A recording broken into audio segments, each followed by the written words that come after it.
Good morning, folks, and welcome to our continuing coverage of the You Decide 2006 election.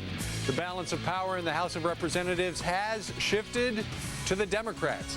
They take control of the House after being out of power for 12 years. Things are still up for grabs in the Senate, though. The Democrats have gained 4 seats, but it will all come down to 2 key races. We all go out, we vote, we argue, we vote. But also, we'd like to say that the votes are in and we won. Not so fast, Jim Webb. One of those races is in Virginia. It has not been decided yet, but Democrat Jim Webb is already declaring victory. Did that at 1 o'clock this morning. The difference is so close that we could see a recount.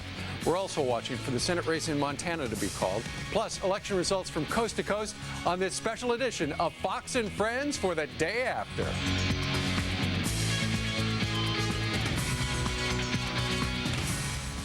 Welcome, everyone. 7 o'clock on the East Coast on, Steve, as you said, the day after the election, with the results coming in now. All but 2 races in the Senate, and there may be a handful of races as well in the House, but it's not going to change the fact that Democrats have taken over control of the House. Yeah, and it looks like the number one issue and probably the number one reason why the Democrats are in control of the House and possibly the Senate, and they're really co-champs. It is corruption and Iraq. Those are the 2 issues that disturb voters the most. The other thing that hurt the Republicans, the turnout. Not nearly as good as some had postulated before and surmised, because they did a recent study the Monday before the election, 2 days ago, and it said 68% were promising. They said they are certain they were going to vote. How many actually voted? Under 50. It's embarrassing. It's just, it goes to show you when you look at those polls ahead of an election, how reliable are they? Well, in this case, not very. So some of the things we're going to be talking about, we're going to be talking to Bill Kristol about how President Bush will deal with a Democratic House with the majority for the next 2 years. Also, Karen Finney, the DNC Communications Director, will be dropping by, and RNC Chair Ken Millman. He was here a couple of days ago. He was optimistic. Let's see how he's feeling today, the day after. Now, keep in mind, the Dems now hold the House, but the balance of power in the Senate comes down to 2 seats. If the Republicans win one of the 2 seats, either the great state of Montana or the Commonwealth of Virginia, the Republicans will control the Senate. However, if they lose 2, it goes into the blue column. And one of the Democrats who is going to get a lot of the credit for having this big win is Rahm Emanuel, a representative from Illinois. Even Republicans said that his campaign strategies this time around were, quote, masterful. Some people calling him the Democratic rock star. Let's listen to what he told me just an hour ago. I really do believe, fundamentally, we had a great victory last night. I meant what I said, though, is that the work of reform begins today. So let's talk about what this is going to mean right now. It looks like the soon-to-be Speaker Pelosi, it's all but inevitable, likely, will be getting a call from the president today. At what point will they say, hey, I saw you on 60 Minutes. I love the way you called me incompetent and a boob. I mean, is that going to come up? Are we going to put that behind us? Do you think, how long until the rancor starts? Well, you know what? That's an excellent question, because remember, she said that she'd like to pass a whole bunch of stuff in the first 100 hours. So the clock is ticking.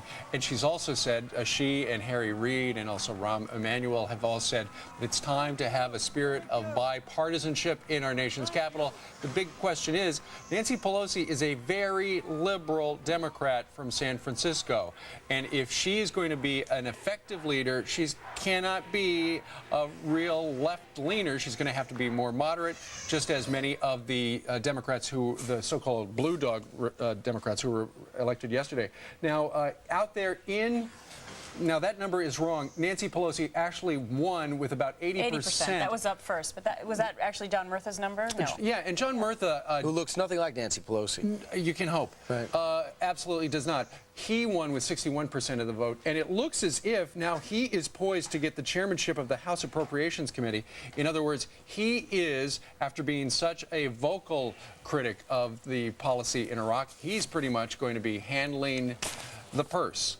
And it will be interesting to see what, if any, changes now that the Democrats, who have been very effective at complaining, now that they've got the high ground, what changes, if any, will they make? Also, you mentioned Nancy Pelosi wanting to make changes within the first 100 hours. That's likely to be boosting minimum wage. How about fiscal discipline? Remove all doubt, pay as you go. Research on new embryonic stem cells. Scrap the ban on federal funding. Problematic prescription drug coverage for seniors. She says we can do something about that. You know, it's interesting. She says she wants to be a centrist. One has to wonder, is that because she wants to be nice to Republicans, or because, as Steve alluded to, there are so many Democrats who were elected last night who are moderates? Yeah. And this will have to be a situation where she maybe will have to reel in some of her very liberal points of view in order to have the people of her own party in step with her. Well, a lot of people might not even have met Nancy Pelosi. They were running for different seats in the House. Now they will, and they'll have to understand that that'll be their leader. Now, here's the interesting thing in the way it plays into the war on terror in Iraq. You have someone in charge of the purse strings who decides when to spend money, a former Marine in Jack Murtha, who says, let's redeploy to Okinawa. Let's get out of Iraq. So if the administration doesn't budge on this, does he say, that's it, I am not giving you any money unless you do what I say? Let's just become a stare down. The House that shut down the government when Newt Gingrich was the Speaker. Sure. But remember, the Democrats now control the House with just about 10, 11, 12 seats, something like that.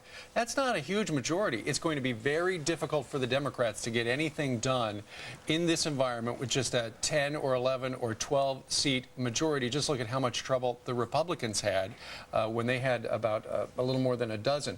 Also, as you get up this morning and you say, what happened? Where were the Republicans? The answer is a lot of them stayed home. Turnout nationwide was at about 40%, which is about on par for a midterm election.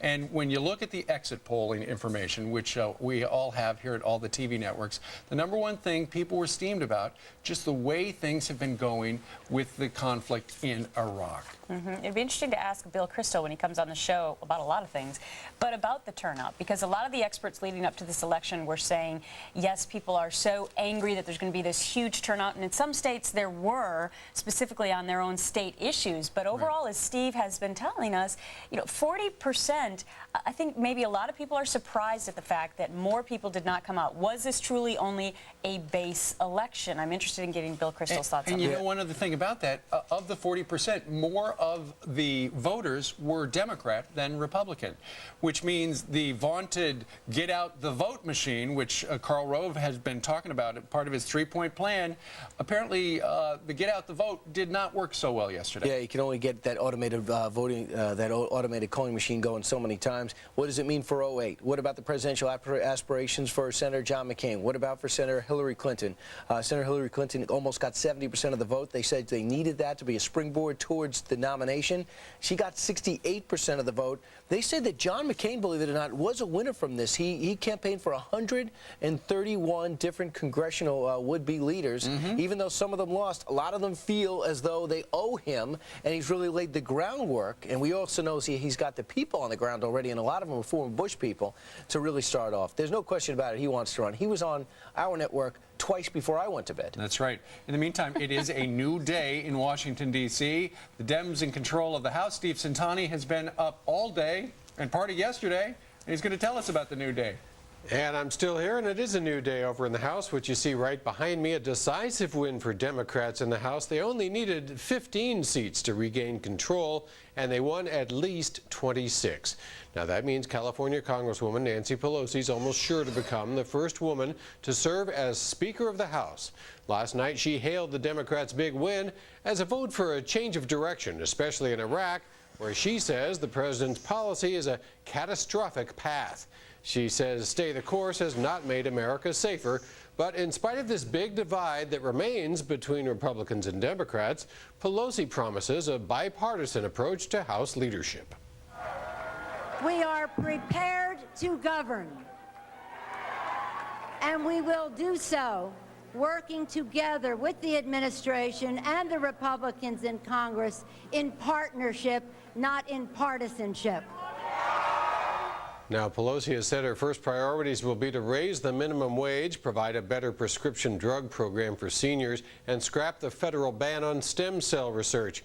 Republicans expected the House to change hands, and they're fairly quiet in the aftermath of the election. But one House Republican leader, John Boehner, is looking to the future. He issued a statement last night saying, if Republicans stand together and unite behind solutions and ideas that move us closer to our common vision of a freer, more prosperous America, I'm confident the American people will return us to the majority in 2 years. Now, the president's expected to give Nancy Pelosi a call this morning to set the tone for what's bound to be a very different relationship between the White House and Capitol Hill. Back to you guys. Steve Santani, we thank you very much.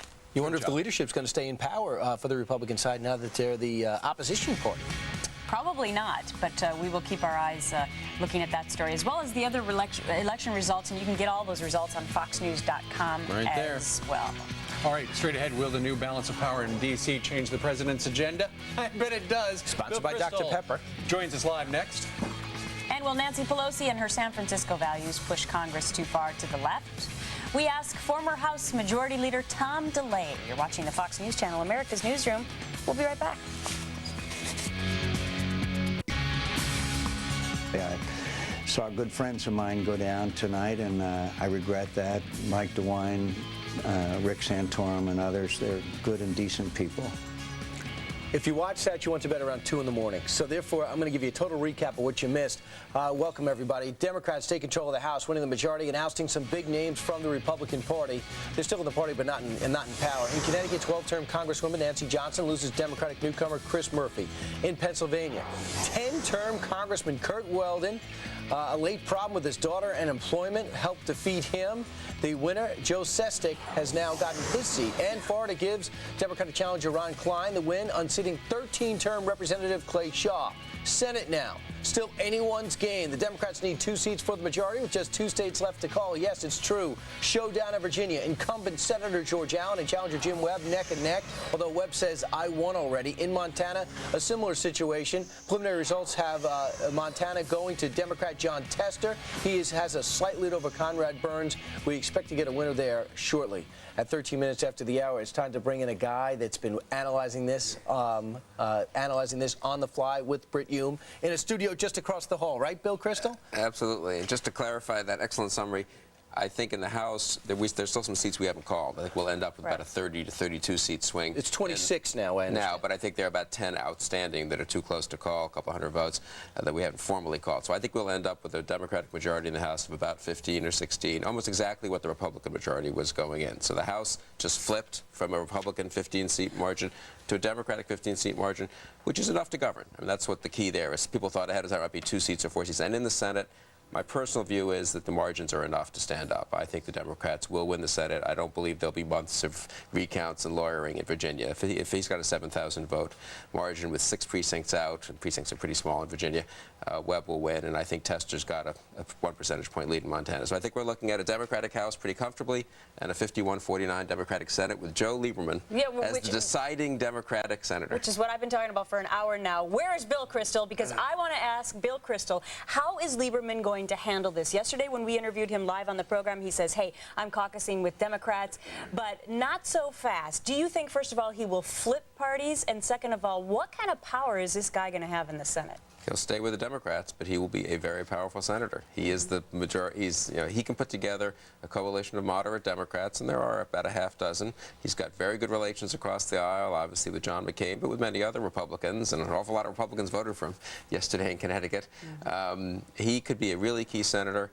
If I were President Bush, I guess you have to call Speaker Pelosi as a courtesy, maybe Majority Leader Reid, assuming he becomes Majority Leader. I'd have Joe Lieberman on the phone pretty quickly and try to talk to him about the war and about domestic issues, because you can have Bush can still be a powerful president, especially with Democrats like Lieberman in the Senate and in the House.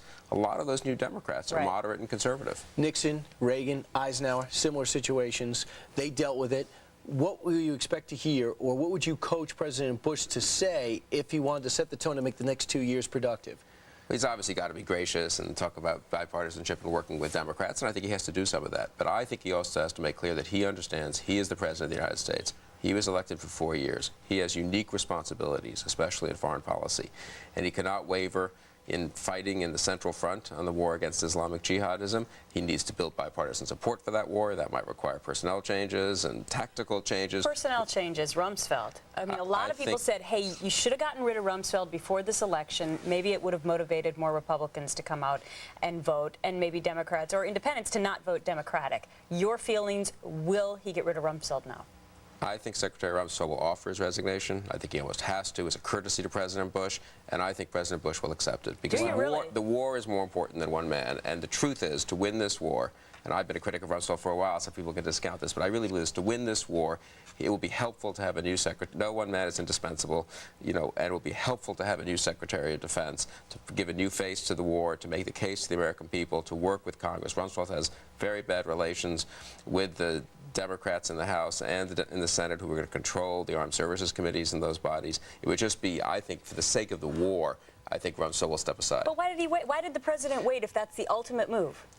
Well, look, I was for accepting Rumsfeld's resignation 2 years ago, but they don't always take my advice. I know that's a surprise. And look, to be fair to Bush, he thought Rumsfeld was the right guy, and he stuck with him. I just think Rumsfeld will submit his resignation, and Bush will accept it. Column in Washington Times saying that Senator McCain's stock went up after this. Yeah, maybe, but actually, you know, all the leading Republican candidates are outsiders who I think can all present themselves as reformers. John McCain has a long history on that. Giuliani, Romney, Newt Gingrich, you know, who I think is going to emerge an awful lot in the next few months, saying, hey, when I was in Congress, we were a reforming party. We got away from that. We lost in 2006. Who's the last Republican who led the Republicans back to majority status, or to majority status? Newt Gingrich. So I think all four leading Republican candidates for 2008, McCain, Giuliani, Romney, and Gingrich, are in a way have a plausible story to tell about how they can lead the party back to majority status. Fascinating stuff. I mean, this is why you got in this business. To tell us what's coming up next. I thought about that last night. There's nothing like watching. I hope so. Well, you have a lot of clout here, so if you could make that case, that would be helpful. All right, great to see you, Bill. Go home and get some sleep. I'll do that. Okay.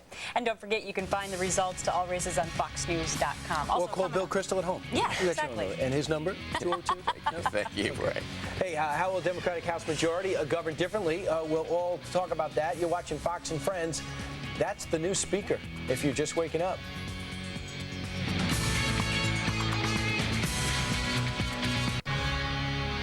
Good morning, I'm Lauren Green. In the news, the Supreme Court hears arguments this morning over a disputed abortion procedure. Justices will consider the fate of the Partial Birth Abortion Ban Act. It outlaws a rarely used late-term abortion procedure. 6 federal courts have struck down the law, saying it restricts women's rights. The Bush administration is urging the Supreme Court to uphold the ban. Fox News will have coverage from the Supreme Court later this morning. The Hamas leader says the truce with Israel is now over, and his militants can begin fighting Israelis once again. The statement came after Israeli tank shells killed 18 Palestinians in Gaza City. The Palestinian Health Ministry says 10 children and 7 women were among the dead. Penn State coach Joe Paterno has to stay in the hospital just a little bit longer after having surgery on his left leg. Doctors say they'll keep him at least through today, and as a precaution, though, Paterno fractured his shin bone and tore 2 ligaments in his knee when 2 players fell into him on the sidelines. The team spokesman says Paterno hasn't been the best rehab patient, and he's eager to get back to practice. Later in the show, Larry Sabato looks back at his election predictions, and we'll see what he got right and wrong. And those are your headlines. Fox and Friends continues right now.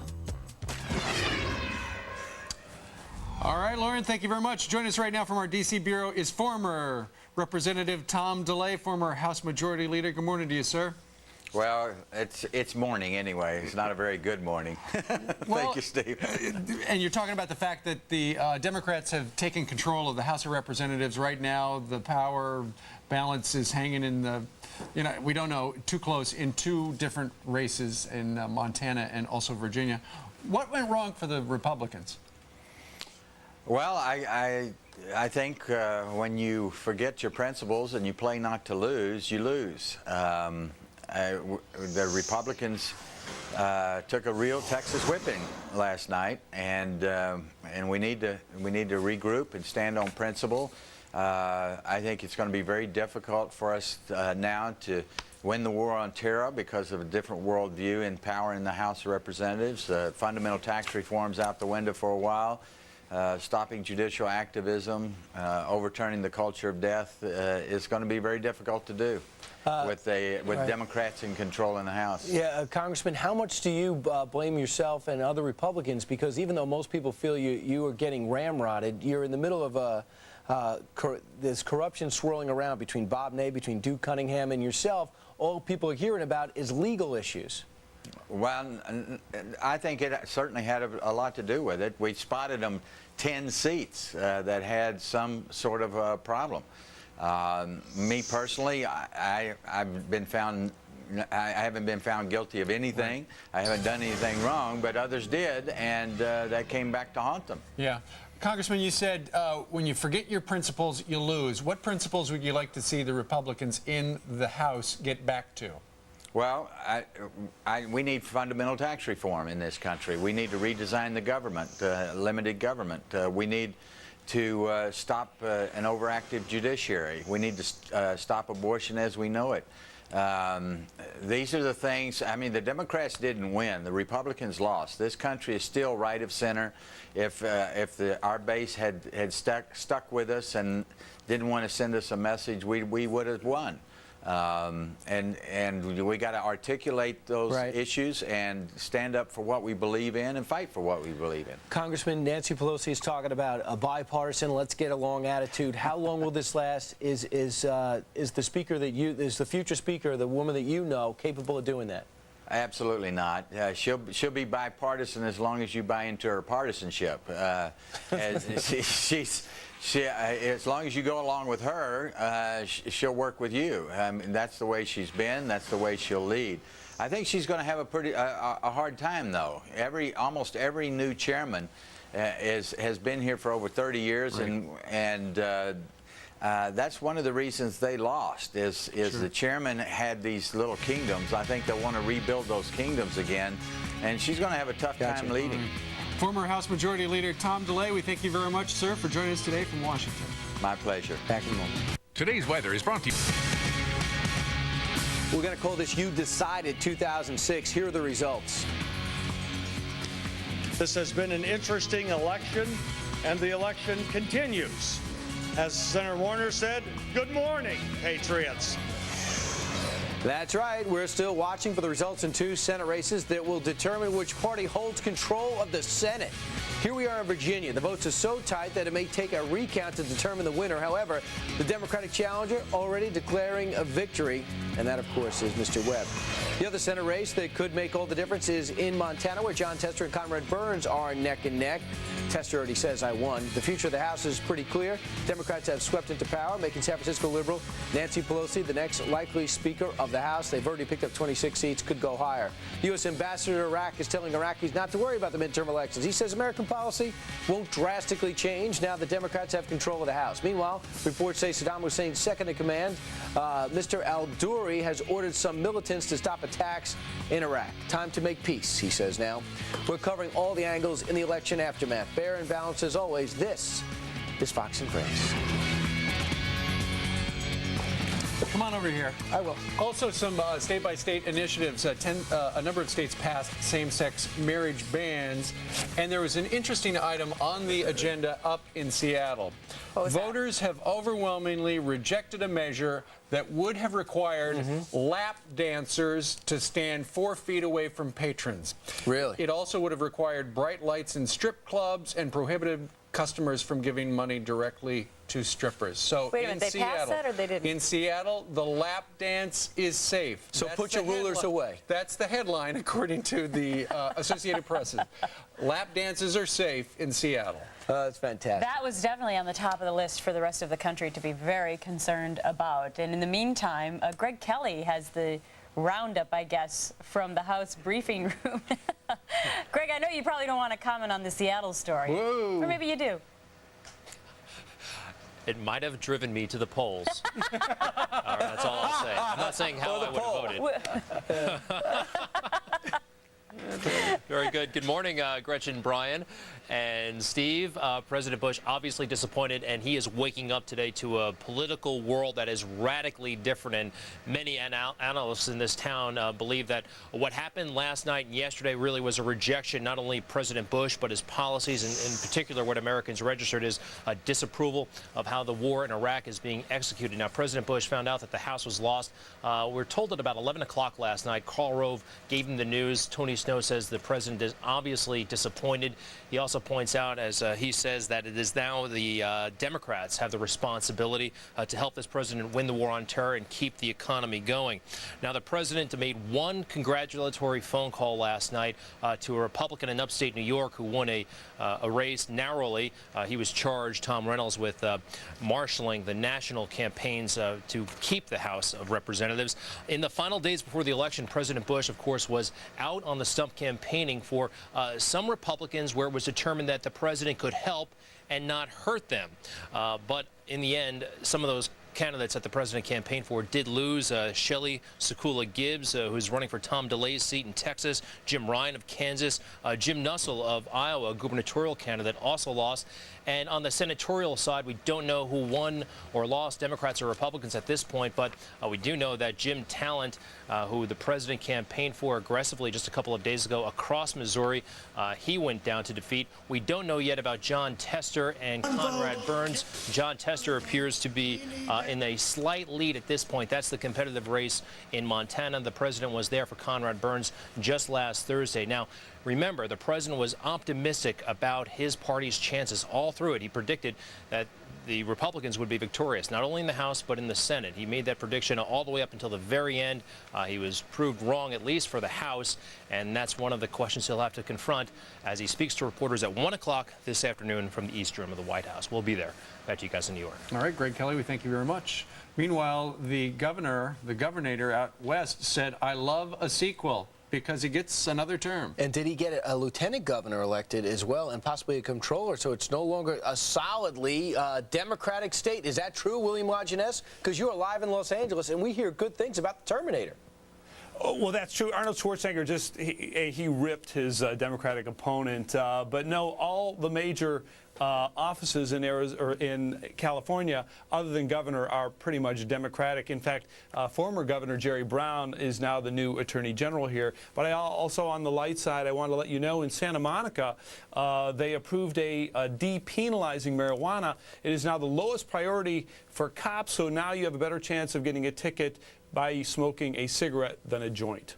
But there are some big surprises out here, and one was up in Northern California where Richard Pombo, a 7-term congressman, has been defeated by Jerry McNerney. He is a political neophyte. Pombo was a vocal opponent of the current Endangered Species Act and chairman of the House Natural Resources Committee. In Arizona, a very nasty race there. J.D. Hayworth was beaten by challenger Harry Mitchell. Now, Hayworth was a soldier in the Republican Revolution, first elected in '94, a hardliner in illegal immigration. He was up by 15 points, and he lost to former mayor of Tempe, a state senator Harry Mitchell, who favors stem cell research and a guest worker bill. On the propositions, California had about a dozen, including one to tax domestic oil production. That was backed by President Clinton and Al Gore.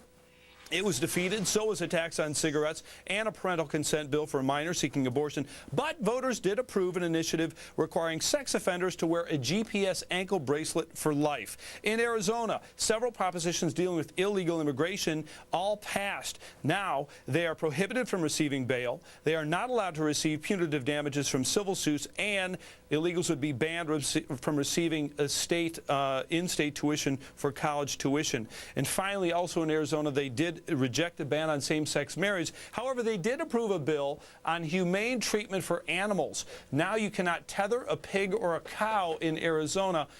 They have to also be allowed to walk around in a cage. It can't be too small. And finally, in Washington State, there's that one outstanding race because of the very bad weather up there. That still could go Democratic. That is the race between Dave Reichart, the incumbent Republican, and Darcy Berner. That's a 51-49% race with 31% reporting. And Steve, we are going to hand it back to you to update us on the weather. All right, William, we thank you very much. William, that's nuts out in Santa Monica where you can actually be cited for a cigarette before the joint you've got in the other hand. what am I going to say? It's Santa Monica. Okay, there you go. All right.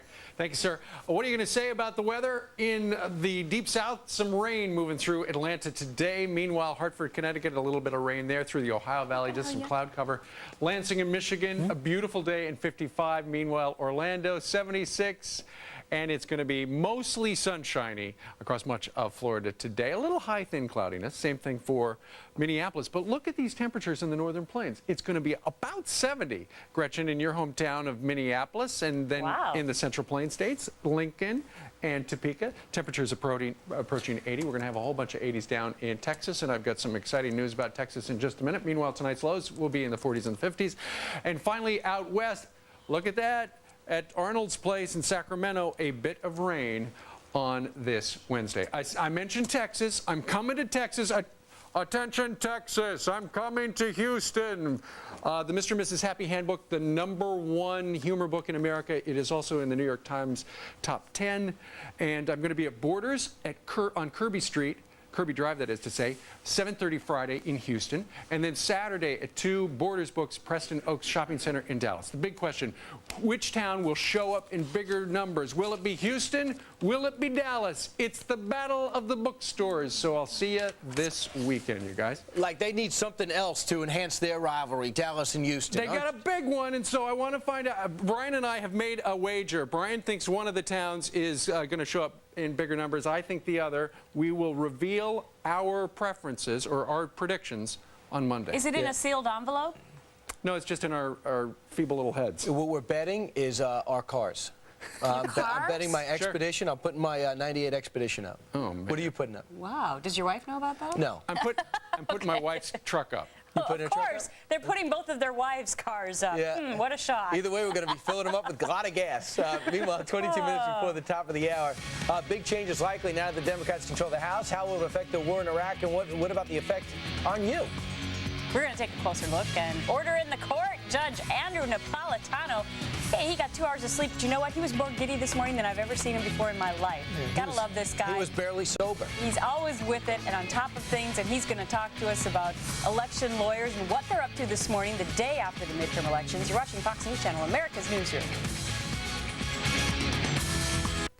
We know there are problems, and we know that we're going to face some difficult solutions. But I am very grateful because what's happening across our country today is a good sign that democracy and our Constitution are alive and well. Welcome back, everyone. A quick recap for you of the latest election action. The balance of power in the Senate is still up for grabs this morning. Democrats have gained 4 seats, but races in Virginia and Montana are too close to call still. The winners there will determine which party has control. The House of Representatives has shifted to the Democrats. They take control of the House after being out of power for a dozen years. Voters also decided a number of ballot measures yesterday. In South Dakota, a ban on almost all abortions, that was rejected, but amendments to ban gay marriage were approved in 7 states. Voters in Arizona decided to make English the official state language. Later on in the show, we'll take a look at the claims of voting problems and how they played into the final results as well. Hey, let's take a look at some of the races that we've been tracking. We thought many times, Steve, were too close to call. For example, an exciting race, especially for Harold Ford. He made this a lot closer than many people thought. He ran a strong campaign for a while. He was out in front. In the end, he fell short to Bob Corker. That's exactly right. Also, Joe Lieberman, we had, let's go to Maryland. And you know what? It looks as if the Democrat wins resoundingly by 10 points. Cardin over Steele. That's a headline grabber with 97%. Steele left with just about everyone's respect and a national profile. And speaking of national profile, Ned Lamont beat Joe Lieberman in the primary. Then Lieberman popped out of the Democratic Party. He became an I, and yesterday the ayes had it. And in New Jersey, the incumbent, Menendez, easily beat Tom Kean. That was a bit of a surprise in light of the fact that Menendez could be indicted relatively soon. Yeah, and in Rhode Island, that's a small print. Lincoln Chafee was. Everyone was saying that he has closed it in. In fact, he had a slight lead on Election Day. In the end, it was White House who walks away with the victory. Chafee, too Republican, although he seemed and voted like a Democrat. Meanwhile, speaking of Joe Lieberman, listen, he won big, and he was happy that the people supported him and his new party, whatever that is. Here he is saying thanks so much last night in Connecticut. This year's campaign, to say the obvious, was a long journey on which you, my dear supporters, and I were tested like never before. But we never wavered in our beliefs or in our purpose, did we? Last night, he had Joe-mentum. Meanwhile, let's take a look at some of the emails that you are sending to us. For instance, Donald writes in, thank goodness the people have spoken. Time for some serious changes. Meanwhile, Robert writes from Iowa, one thing for sure this morning, and that is bin Laden is dancing in his cave. Lots of emails that are talking about that. From Buttercup Baker, gotta look at the name. Everyone is saying that the Dems took the election because of the disapproval of the war. No, it's strike one, Katrina, strike two, the war, strike three, Mark Foley, and foul ball funding a 700-mile fence instead of building better levees in New Orleans. Everyone talks about a middle-class tax cut. Well, Tammy wonders what she is. She says, I would love to know how the Democrats are going to help the middle class. In fact, I would love to know what the middle class is. I hear we're all poor or we're all rich. I consider myself neither. Maybe once defined that I can understand what they have planned for me. Also, Paul says this, with the Democrats soft on national security and the NSA program, my hope is that we are not attacked in this country within the next 2 years. Paul in Pittsburgh. All right. We thank you very much. You can send us some more email, friends@foxnews.com. And speaking of foxnews.com, we've got all the state-by-state election info at foxnews.com. You'll see an icon for You Decide 2006. Just click on it, and there's the stuff. And just ahead on Fox and Friends, Republican reaction to the Dems' big House win.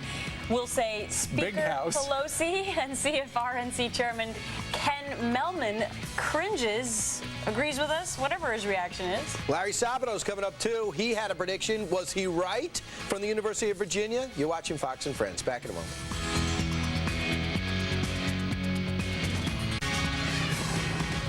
Good morning. I'm Lauren Green. In the news this morning, a state of emergency in Oregon as a massive Pacific storm leaves behind up to 15 inches of rain in some areas. More than 100 people were forced to abandon their homes, with all major roads shut down in Tillamook County. Meanwhile, Washington State is still recovering from the same storm system. Water levels surged to near record highs. One river actually changed its course, carrying off one home and threatening damage to at least 300 more. One person was killed by the storm. The Hamas leader says the truce with Israel is now over and his militants can begin fighting Israelis once again. The statement came after Israeli tank shells killed 18 Palestinians in Gaza City. The Palestinian Health Ministry says 10 children and 7 women were among the dead. Britney Spears appears upbeat, if a little off balance, as she takes to the ice skating rink at New York's Rockefeller Center, and just hours after cutting K-Fed loose. The pop princess filed for divorce from dancer hubby and aspiring rap star Kevin Federline. Married in 2004, and the couple married in 2004 and are the parents of 2 boys. And later in the show, Judge Andrew Napolitano exposes the potential election legal challenges, that of attorneys mouth-watering. And those are your headlines. Fox and Friends first. Now Fox and Friends continues. All right, you decided 2006. Nancy Pelosi will probably be named Speaker of the House after the Democrats took control of the House for the first time since 1994 in a dozen years. Let's get reaction right now from Republican National Committee Chairman Ken Melman. He joins us live from their headquarters in Washington, D.C. Good morning to you, sir. Morning. What happened? Well, obviously, I was disappointed in the results last night, and not only in the ultimate result on a personal level. People like Rick Santorum and Jim Talent and Mike DeWine are friends, and I'm sorry that they're not going to continue serving. I think they served our country well, and they're people of great principle. I think the American people clearly sent a message, and it's a message we need to understand and we need to listen to, and we as Republicans need to follow. I see 3 things out of it. First of all, we need to recommit ourselves to our conservative reform principles. That's very important. We need to try to work where we can at a bipartisan basis with Democrats. We need to bend over backwards to try to do that while maintaining those conservative reform principles. And I think another thing, the number one issue that was listed is corruption. We need to remember people that serve, in whether it's in the Congress or in the government or at any level, are people that ought to be about public policy and public service. That ought to be their basis. Right. It ought not to be continuing your power in office, but what you're trying to accomplish and what you're trying to reform. If we can focus on those three things, then while last night was very difficult for many of us, ultimately we will be stronger and we'll be able to serve the public better because we'll have learned and grown from it. I know you've probably got other polling information, but according to the Associated Press, they said that turnout, despite the rumor that it might be really high, and it was high in some spots, but generally across the board it was about 40%, which is average for a midterm. And more Democrats turned out than Republicans. What happened to the much vaunted get out the vote machine that Karl Rove and company supposedly had waiting in the wings? Well, I think if you look at the races around the country, I think there were 22 races that were very close. We won 14 of those 22. What that operation is able to do is able to mobilize people in the very close races. I think it was effective in many of those races. But look, after the 2004 election, when everyone talked about how fantastic our machine was, we spent a lot of time analyzing precinct by precinct data to say, how do we make it better? While I'm very pleased by the number of volunteers, the number of activities, we clearly need to do the same thing again. In my judgment, every election ought to be an opportunity, not only from a policy perspective, but political mechanics, just like you're talking about perspective, to say, how do we make our system better? How do we serve better? How do we do better? Nancy Pelosi said last night that it's time for more bipartisanship as well. You said that a couple of minutes ago. Although in the last couple of months, she hasn't really been very bipartisan. She's been pretty bitter in some instances, if you remember the 60 Minutes interview. Do you think as Speaker of the House, she's going to be effective in rallying her troops to actually get stuff done? Or do you think it's going to be polarized? Well, first of all, let me just say I congratulate Nancy Pelosi. Obviously, her caucus has to, and I assume will elect her the first woman speaker. I certainly wish the first woman speaker were a Republican, but she's about to make history, and that's something that all of us should appreciate and applaud her for. I think there's an opportunity, and let me give you a historic analogy. When Harry Truman was president, Republicans like Arthur Vandenberg and others worked with him, recognizing that the Soviet threat during the Cold War was a threat that wasn't a threat against Democrats or Republicans, but against all Americans. I believe the same thing is true in the threat against Islamic fascism, excuse me. And I think there's no reason we can't also work together on a bipartisan basis on an issue like that. There are other issues, too. Immigration reform is one we ought to be able to work on a bipartisan basis for.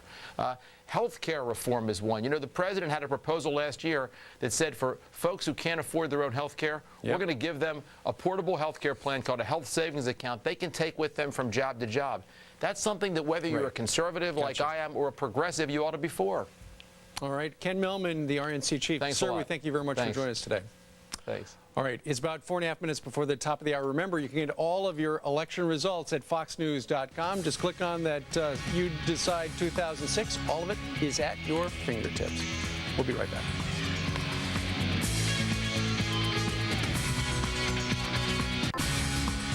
Good morning, people. America has decided, and there are mixed reactions this morning from the two parties. I think when you forget your principles and you play not to lose, you lose. We had a great victory last night. I meant what I said, though, is that the work of reform begins today. That's the word after Democrats take charge of the House of Representatives. The results mean Nancy Pelosi and her San Francisco values will likely be the next House Speaker. But it's a different story in the U.S. Senate, where the balance of power is still up for grabs. Races that are too close to call in Virginia and Montana will ultimately determine which party is in charge there. The Dems need one, the Republicans need two, the Republicans need one. Meanwhile, the U.S. ambassador to Iraq is assuring the Iraqi people that America's policies won't drastically change with the new face of Congress. He says President Bush sees success in Iraq as imperative for America's national interests. We have election results from coast to coast. Plus, how are lawyers gearing up this morning for political battles? All that and so much more on this special edition of Fox and Friends, The Morning After.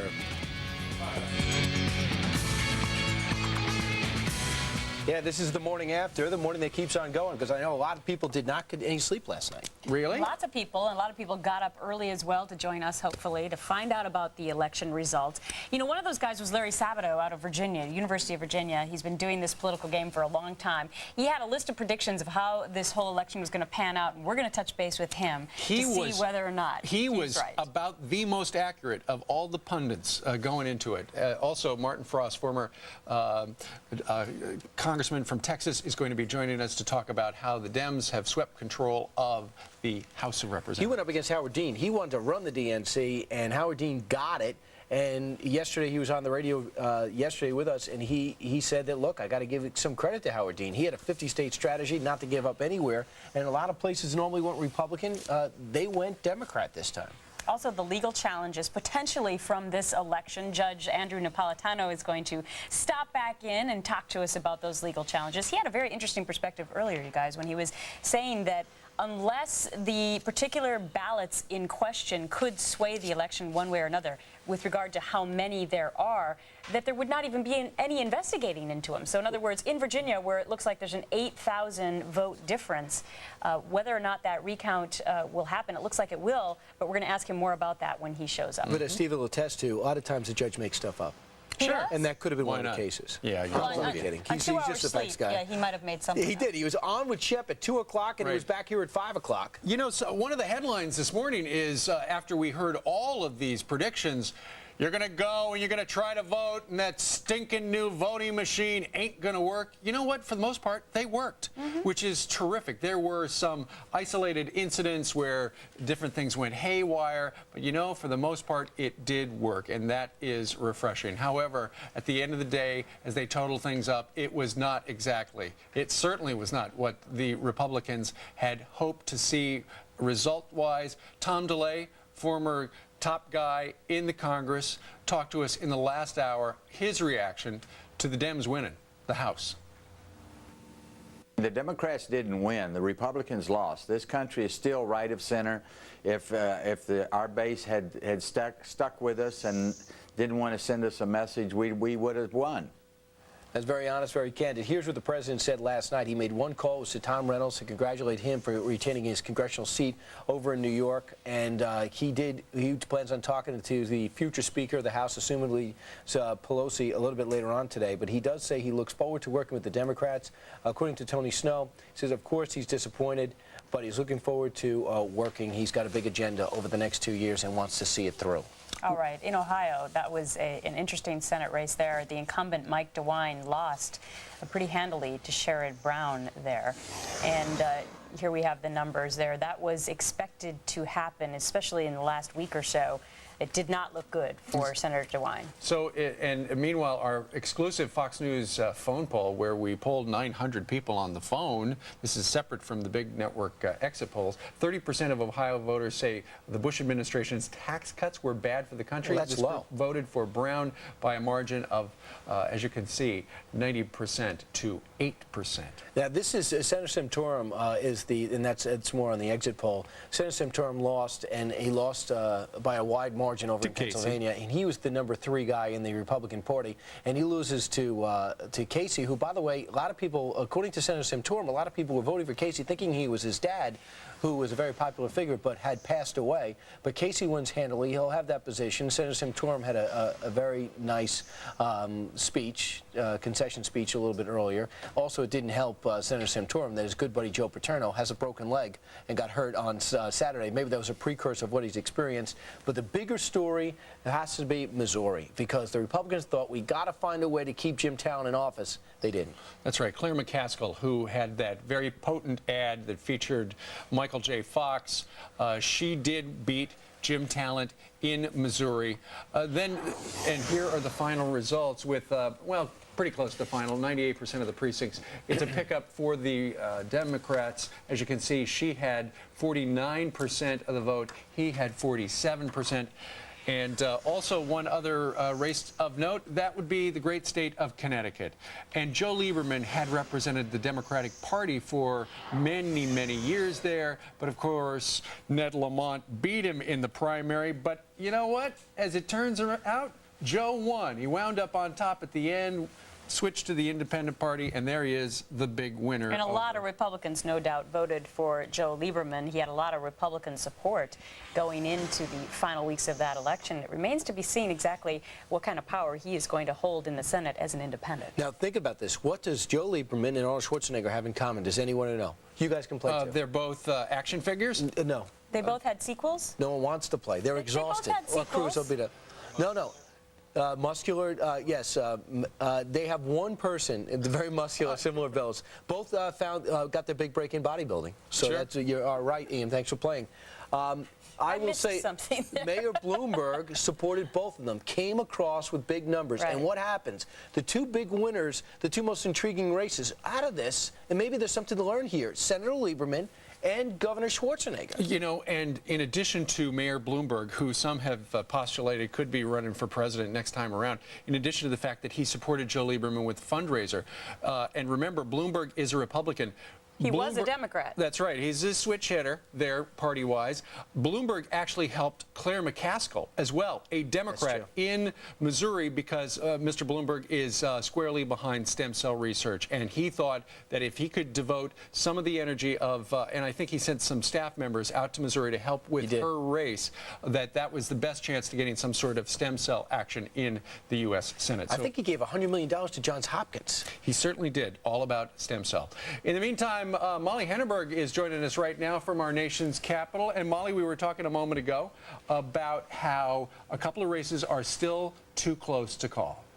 Virginia and Montana, that's right. But overall, the margin in the Senate is Republicans 49, Democrats and Independents 49. 2 Senate seats are up for grabs. Both are too close to call, but the Democratic candidates are leading in both of those races, Virginia and Montana. If that holds, the Senate could end up 51-49 Democrats when it's all said and done. Let's take a look at what happened yesterday and into the night.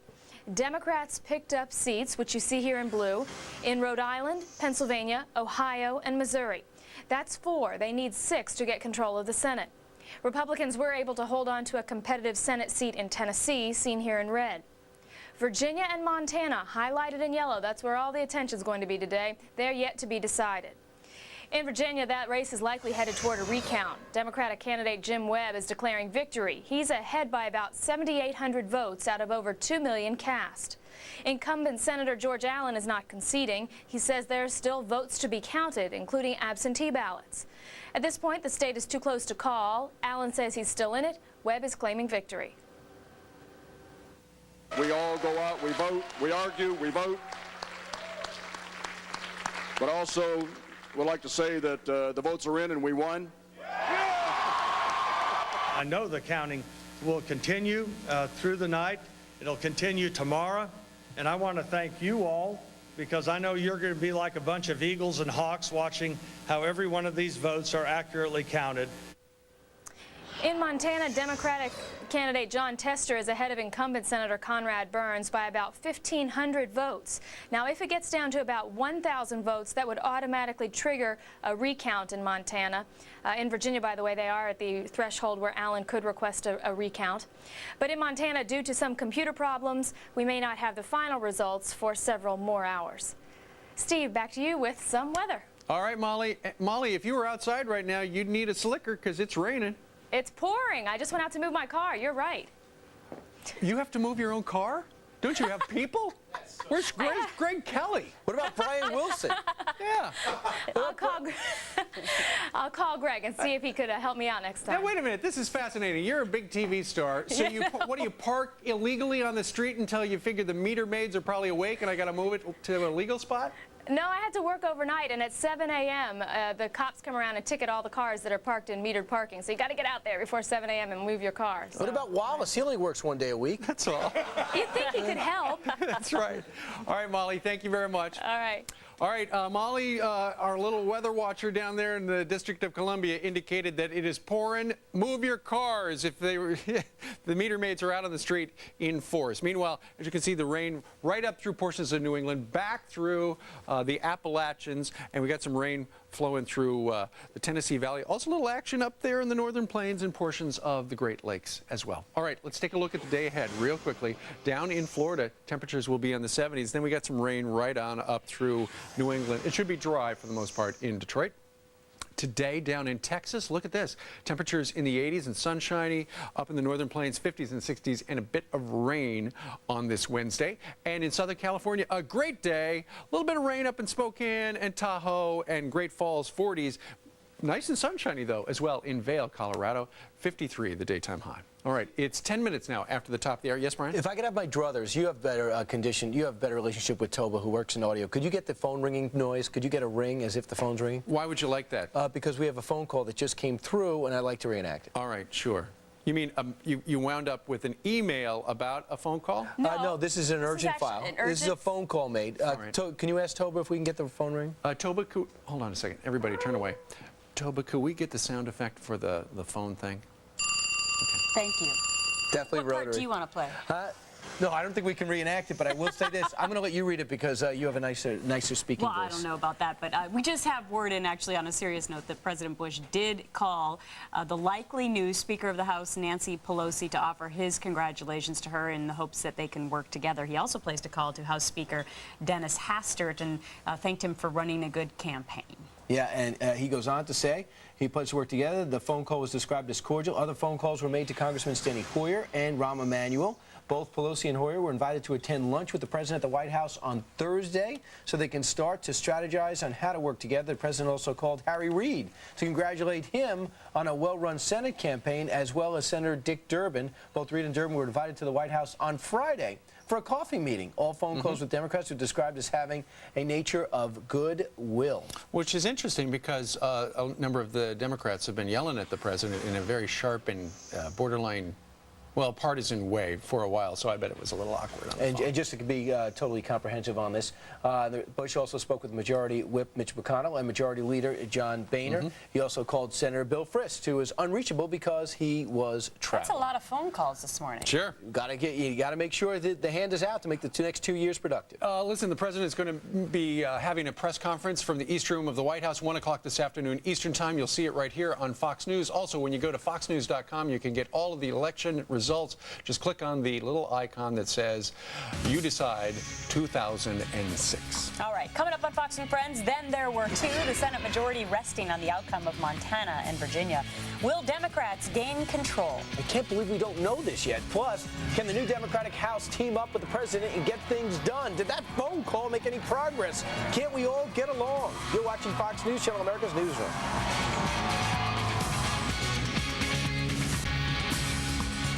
This just was a little too steep of a mountain to climb, but it was not for want of people helping us climb it. Thank you so very much for your dedication to beliefs and a cause that will not end with tonight. Thank you so very much. Senator Rick Santorum in Pennsylvania losing last night in that election. And another quick election recap for you this morning. Democrats take control of the House, winning the majority, taking victory in some key races. In the Republican stronghold of Indiana, Democrats captured 3 congressional seats held by the GOP. In one race, 6-term Congressman John Hostetler lost in a landslide to Democrat Brad Ellsworth. Arizona, 6-term Congressman J.D. Hayworth falls to Democrat Harry Mitchell, a former state senator and former mayor of Tempe. Could have all come down to immigration in that one. But in Connecticut, moderate Republican Christopher Shays wins his 11th term in the House. He actually conceded, then he came back and found out that he won in a rematch with Democrat Dianne Farrow. In the Senate, the balance of power is still a toss-up. The Democrats need 2 seats for a majority with just 2 states left to call. We're talking about Virginia. Incumbent Senator George Allen and challenger Jim Webb neck and neck, with Allen refusing to concede and Webb saying he won this race. And preliminary results out of Montana have Democrat John Tester in a lead over Senator Conrad Burns, but that one as well too close to call. A recount likely to start this morning, 7 a.m. Montana time. Coming up in about 20 minutes, did your vote count? We're going to talk with the woman at the center of that HBO documentary called Hacking Democracy. But first, how did the Democrats pull off their big win last night in the House? Martin Frost predicted it. He's the former chairman of the Democratic Congressional Committee. These days, he's a Fox News political analyst, and I imagine enjoying every minute of it from Washington, D.C. Mr. Frost, you thought this would happen. I know you hoped it would happen. What do you think the difference was?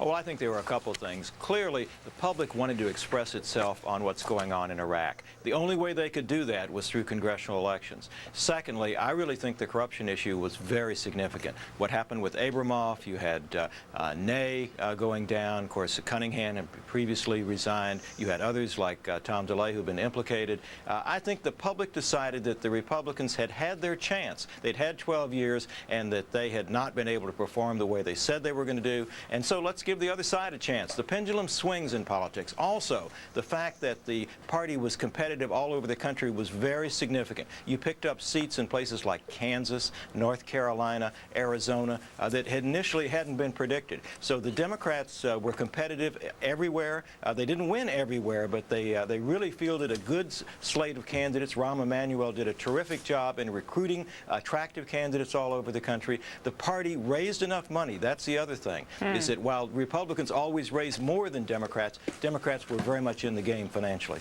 Congressman Frost, you ran unsuccessfully against Nancy Pelosi for House Minority Leader 4 years ago. You know her as a competitor then. If she becomes Speaker of the House, is she going to be a centrist, as she claimed last night? Well, Nancy is a very competent leader. She's very tough. She's held the Democrats together for the last 4 years. I have nothing but admiration for her. You know, when people run against each other for leadership positions, it has nothing to do with personal feelings. People in politics are ambitious. Everyone wants to be a leader in his party. I think Nancy has done a terrific job in the last 4 years. I think the key here is the relationship with President Bush. When President Bush was governor of Texas, he had a Democratic state house and a Republican state senate. Yeah. He was able to operate on a cooperative basis back then. Now, granted, Texas Democrats are more conservative than national Democrats, but there is the possibility, and he started this already by making the calls. I think it's in the country's interest that there be bipartisanship. I think that the new Speaker, Nancy Pelosi, will want that also. All right, Martin Frost. Martin, you're having a good day today, aren't you? It's a good day. Great day. We thank you very much for joining us live from the Bureau. Thank you. By the way, you can get all the results to all the races that you care about at foxnews.com. Just hop on the internet. All right. Ahead on Fox and Friends, the Democrats in control of the House with Nancy Pelosi, the next likely House Speaker. What could her San Francisco values, as some say, do to Congress? You're watching Fox and Friends, the best morning show on television. Stay with us. We'll be back. Welcome back, everyone. You're looking at pictures right here of the First Lady and President Bush as they get off of Marine One here. We're expecting to hear from the president today. He's planned a news conference to take place at 1 p.m. Eastern Time. In the meantime, he's spending the morning calling last night's election winners and losers to congratulate them and to thank the losers. During his talk with Nancy Pelosi, the two pledged to work together. It's our understanding they're going to get together for lunch on Thursday. The president also thanked current House Speaker Dennis Hastert for his hard work, saying that he was disappointed, of course, but that he did thank him, saying the GOP ran some good campaigns and it was a tough loss. The president also going to have coffee with some of the other leaders, Democratic leaders, Friday morning as well. So he's been busy this morning making phone calls. He's going to be busy in front of the press at 1 o'clock Eastern Time. I'm sure there's going to be a tremendous amount of questions coming his way about this election and other things. So we got to see, though, too, because we don't know if he's going to have coffee with Senator Reid. I'm sure Senator Reid will accept. We just don't know if he's going to be the leader in the Senate. We don't know if it's going to be in Montana and Virginia, although both Democratic candidates right now in that Senate race are in the lead. A slight lead, but they can't declare it for either candidate. And they've got to make sure that they got to recount all the ballots. And remember, the Democrats need to win both of those remaining seats. Mr. Webb, Jim Webb, and then out in Montana, the challenger needs to beat Conrad Burns as well. The Republicans only need to win one of the two seats. Also yesterday, a number of states passed same-sex marriage bans. And when it comes to the governor's state houses, I understand that I think that altogether 6 turnovers. Democrats picked up the state houses in Arkansas, Colorado, New York, Ohio, Massachusetts, and also Maryland as well. Now the Dems take control in at least 28 states. It's the biggest state turnover in a dozen years. Yeah, also, look, 2 in New Hampshire they lost, 1 in North Carolina the GOP lost, 1 in Kansas they lost. The Dems won the open seats in New York, in Arizona. So there's going to be a lot of change. In fact, Senator Snowe, who easily won re-election over in Maine, Olympia Snowe, says now the president has to revisit Iraq, change policies on Iraq. Some say change secretaries of defense. Maybe that would be something the president would want to do, although he said 2 days ago, no way. Bill Kristol was here earlier this morning. He said that he would predict that Rumsfeld would turn in his own resignation and that the president would accept that. Just to read a couple emails here, Josh in Atlanta says, I can't honestly say I'm surprised at the election results. President Bush should have dropped Rumsfeld 2 weeks ago, along with the entire Republican Party pushing a lot harder for some serious border security. So immigration, was it on the minds of voters? Was obviously the war in Iraq on the minds of voters? It appears that it was. Well, speaking of immigration, now the president is more likely to wind up with his guest worker program because his idea for a guest worker program much more in line with the Democrats' approach than the Republicans, who had been in control of the House and have now. There are a number of blue dog Democrats, more moderate, elected yesterday, so it will be interesting to see what shape any sort of immigration reform does take. 3 losers might end up winners. Kane over in New Jersey, Steele over in Maryland, and Ford over in Tennessee. I think all 3 of them will have another day, just not today. Yeah, they lost yesterday. All right. You can email us, friends@foxnews.com, if you got any questions. Right back. So much has happened since you went to bed last night. Let me tell you what happened with the election, because yesterday was Election Tuesday. The balance of power in the Senate goes down to 2 races that are still too close to call. In Virginia, the vote is so tight that we could see a recount any moment, even though the Democratic challenger is declaring victory. That's Jim Webb. The other Senate race that could make all the difference is Montana. John Tester and Conrad Burns are neck and neck, which is staggering because Burns was almost in double digits, trailing a short time ago. The balance of power in the House of Representatives shifted to the Democrats. We can tell you that for sure. We just don't know how big the balance is. They took control of the House after being out of power for 12 years. Voters also decided the number of state ballot measures yesterday, including this. In South Dakota, a ban on almost all abortions rejected, but amendments to ban gay marriage were approved in 7 of 8 states. Voters in Arizona decided to make English the official language in the state. Arizona, speak English, or I guess you're going to be forced to leave. We're going to break down all the election results and take a look at some of the potential legal challenges, all on this special edition of Fox and Friends.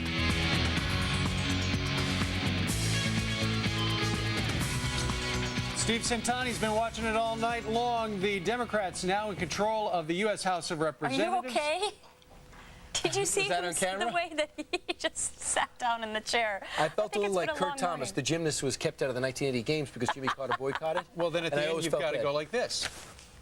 No, that's what you do when you get off the balance beam. That's a female thing. No, guys do that. Men wave. Men wave. I thought that they put their hands up when they come off the rings. That's just to prove they're not. That's what you do at the airport to prove you don't have any weapons. Anyway, continuing on with short attention span newscast, Steve Centani joins us right now from Washington, D.C. Steve, thanks for is everybody okay up there? Yeah. Thanks for sitting in the little window for an additional 1 minute. Of course, no problem. It was fun. And I'll tell you a little bit about the House. The Democrats have taken over in the House. Democrats promising bipartisanship, Republicans looking ahead to the next election after this dramatic shift in the balance of power here in Washington. Now, here's the lay of the land in the House of Representatives after Democrats picked up at least 26 seats in Tuesday's election. They'll probably wind up with a few more, somewhere around 30. Now, they only needed 15 to gain control. They're already up to 26. That means the next Speaker of the House is very likely to be a liberal Democrat from San Francisco, Nancy Pelosi. She's the first woman ever to hold that job. She promised last night an open, honest, and ethical Congress, a clear reference to the scandals that have rocked Capitol Hill, and she said Americans voted for a change of direction on Tuesday. The architect of the Democratic House win is Congressman Rahm Emanuel. We laid out, I think, a very succinct strategy to nationalize an election around the new direction and around change because the American people wanted change.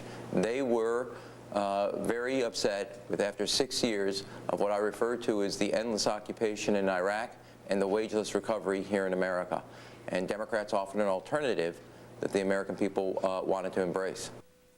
Now, Republicans looking forward to the next election, hoping to take back the House and promising to work with the Democratic majority in the meantime. Here's the postmortem from Tom DeLay, the former Republican leader in the House. I think when you forget your principles and you play not to lose, you lose. The Republicans took a real Texas whipping last night, and we need to regroup and stand on principle. Now, the president called the future Speaker Nancy Pelosi this morning to congratulate her. He also called the outgoing Speaker Dennis Hastert to thank him for running a good campaign. So just to recap, Democrats picking up at least 26 seats in the House, winning control of the House for the first time since that big GOP takeover in 1994. Back to you guys. All right, Steve Santani, we thank you very much for joining us live from D.C. All right, and coming up, we're going to check the legal battles ahead for the Virginia Senate race and a potential recount there. Currently, Allen, I guess, is behind by 8,000 votes. Votes, that is. I can't speak anymore. Anyway, Judge is going to be here to help us sort that one out. Yes. But right now, joining us from the University of Virginia is Professor Larry Sabato, the founder and director of the University of Virginia Center for Politics. Good morning to you, Doctor, Professor. Good morning. I'm actually from here, from your D.C. bureau. Okay. I haven't been to sleep yet. Okay, well, thanks for pulling double duty for us today. Now, I'm a big fan of your crystal ball predictions, and let's just recap. According to what we just heard from Steve Santani, the Democrats have picked up 26 seats in the House of Representatives. And Larry Sabato predicted? Larry Sabato predicted 27.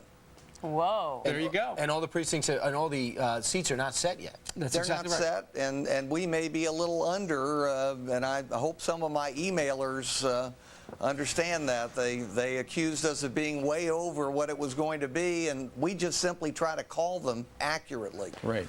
Well, what was it you saw going into yesterday, Larry? Because so many of the other national polls said, oh, they might pick up 10 or 12.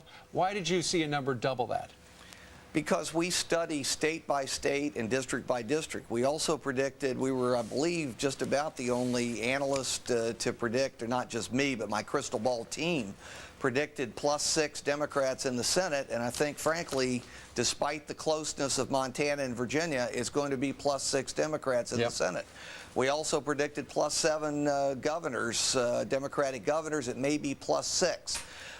Look, what we do all year long, we're very sick people. We study the districts and the states and the candidates and the races, and I'll tell you how we do it. We do it the hard way.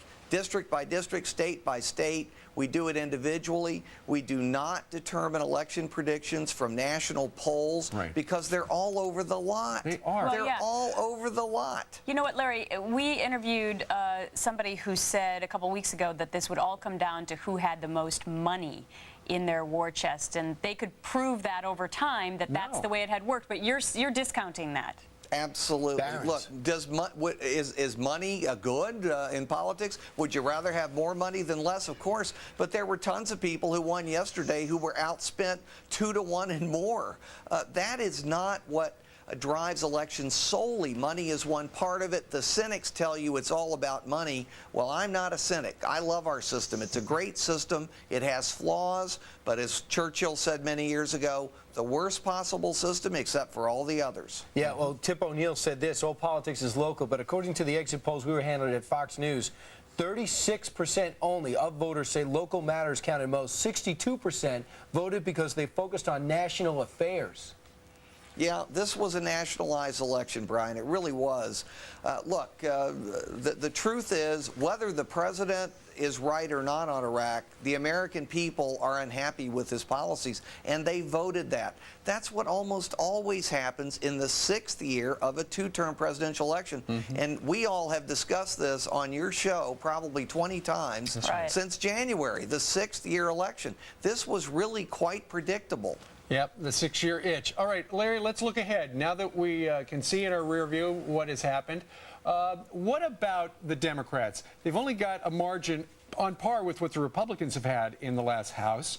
Will they be able to get anything done, or are we just looking at total gridlock again? I think mainly gridlock, and as you all know, I'm an advocate for gridlock.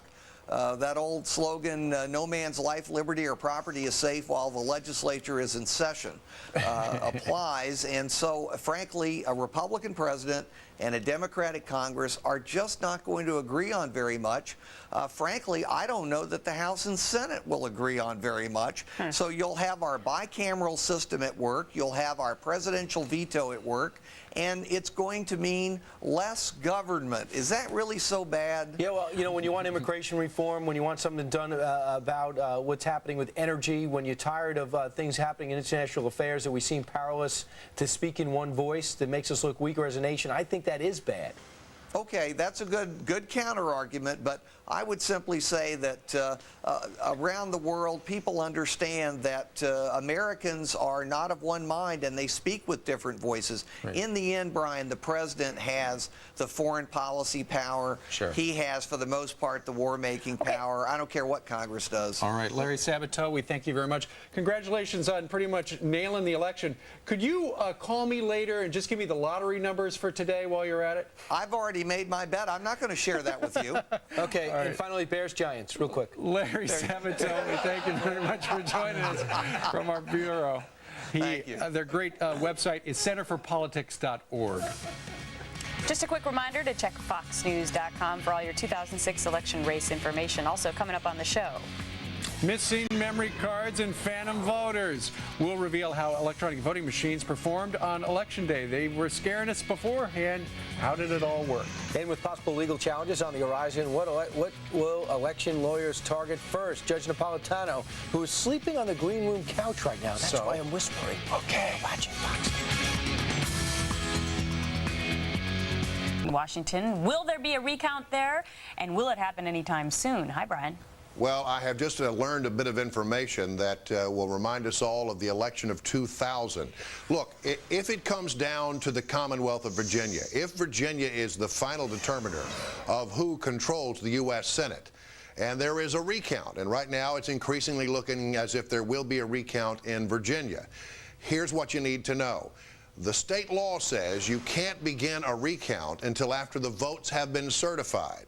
And the other little tidbit of information that's pertinent here is the votes won't be certified until November 27th. Now, there's a lot of caveats here. Nobody knows what happens when the lawyers get involved. Anything is possible when you take it to the courts. They can make different decisions. But the way it looks to us at this hour is there's going to probably be a recount in Virginia. Virginia could well be the determining factor over whether the Democrats or the Republicans control the U.S. Senate. And according to state law, the way we read it this morning, and I'm not a lawyer, I just play one on TV, it does appear that November 27th is the earliest date that recount could begin. In other words, it's entirely possible we won't know who controls the United States Senate until probably December, if that holds true. Yeah, Great. The other interesting thing, Brian. Thanks for the good news. Yeah, the judge is going to be on in just a couple minutes to maybe help us sort out some of the legal questions. But when he was on about 3 hours ago on this show, I think he said that when the votes are not that close, in this case 8,000 votes, that maybe they wouldn't do that much investigating. But I guess we'll have to ask him that question. Do you know anything more about that? Remember, we still have a few votes that have not yet been counted in the state of Virginia. In Loudoun County last night, they just got tired and went home and said, we'll finish this up in the morning. Sure. So those numbers will be coming around. We don't know exactly how close it's going to be, but generally the sense is in the state of Virginia, we are probably looking at a recount. Okay, thanks for the good news. Might not know till December. Glad to be the bearer of good news. Sorry about that. All right, meanwhile, last week we had Bev Harris on. She's joining us right now from Seattle. She's the director of blackboxvoting.org and the subject of that HBO documentary called Hacking Democracy. Hey, Bev, thanks for getting up so early to be with us today. Well, thanks a lot. Well, you know what? Going in, we'd heard these new touchscreen computers and all these new computers. There's a real good chance people can mess with the vote. As it turns out, didn't happen. How do you know? Well, where did it happen then? Well, that's just the point. Nobody knows. You don't know. And in the hack that we did in that special, there's no footprints if somebody did or didn't. One of the things that I think is very interesting is Virginia, because I think there's going to be an issue with the voting machines there that may blow up. There are machines in 30 counties there called WinVote machines, sleepy little company called Advanced Voting Solutions. And reports are pouring in from citizens there indicating that those machines are uncertified and are using various different updates in their software, which is another term for uncertified, don't know what's in the machines, haven't gone through testing. And they're very controversial now. Those machines have already been the subject of one lawsuit in the past where vote shaving was alleged using those systems. Congressman Ford came out early, Bev, and said that some people were complaining to him that they went in to vote and they were voting for the person they thought, and it would come up the other person. Same with Senator Santorum. And we were getting some calls on yesterday about that same thing, that people were a little disenchanted, but that seems to have been squelched in the aftermath. Well, the problem is you don't really know what happens until you pull the logs from the machines, and even then you don't necessarily know. But for example, in Palm Beach County, Florida, we had sporadic reports like that in 2004, but when we pulled the logs, we found that in 25% of all the machines there was a problem with vote flipping and calibration. That wasn't reported. It was reported as sporadic problems. So what we want to do next is look at the facts, and the facts come from the actual documentation inside the machines. Bev, will you be going to Virginia? I mean, since you've sort of made this your mission, will you be going to Virginia? I'm not sure yet. I've got some really good people there that are doing a lot of the legwork. There's some very interesting situations around the country. I think one of the most interesting ones is in Sarasota, Florida, where citizens decided on their own to put an initiative on the ballot to dump the touchscreens and get paper ballots, and they won. Interesting. So that'll be an interesting situation there. Great. Back to the dimpled Virginia. Chad. All right. Bev Harris, we thank you very much. Her HBO documentary is called Hacking Democracy. Thank you, ma'am. All right, straight ahead, don't forget we've got all the state-by-state election results at foxnews.com. Just click on it, and there they all are splayed out for you. Coming up on Fox and Friends, 2 Senate races that could decide the balance of power still up for grabs. As we've been talking about, the judge is here on the possible legal battles ahead. It's smelling like one in Virginia. You're watching Fox and Friends, the best morning show on television. We will be right back.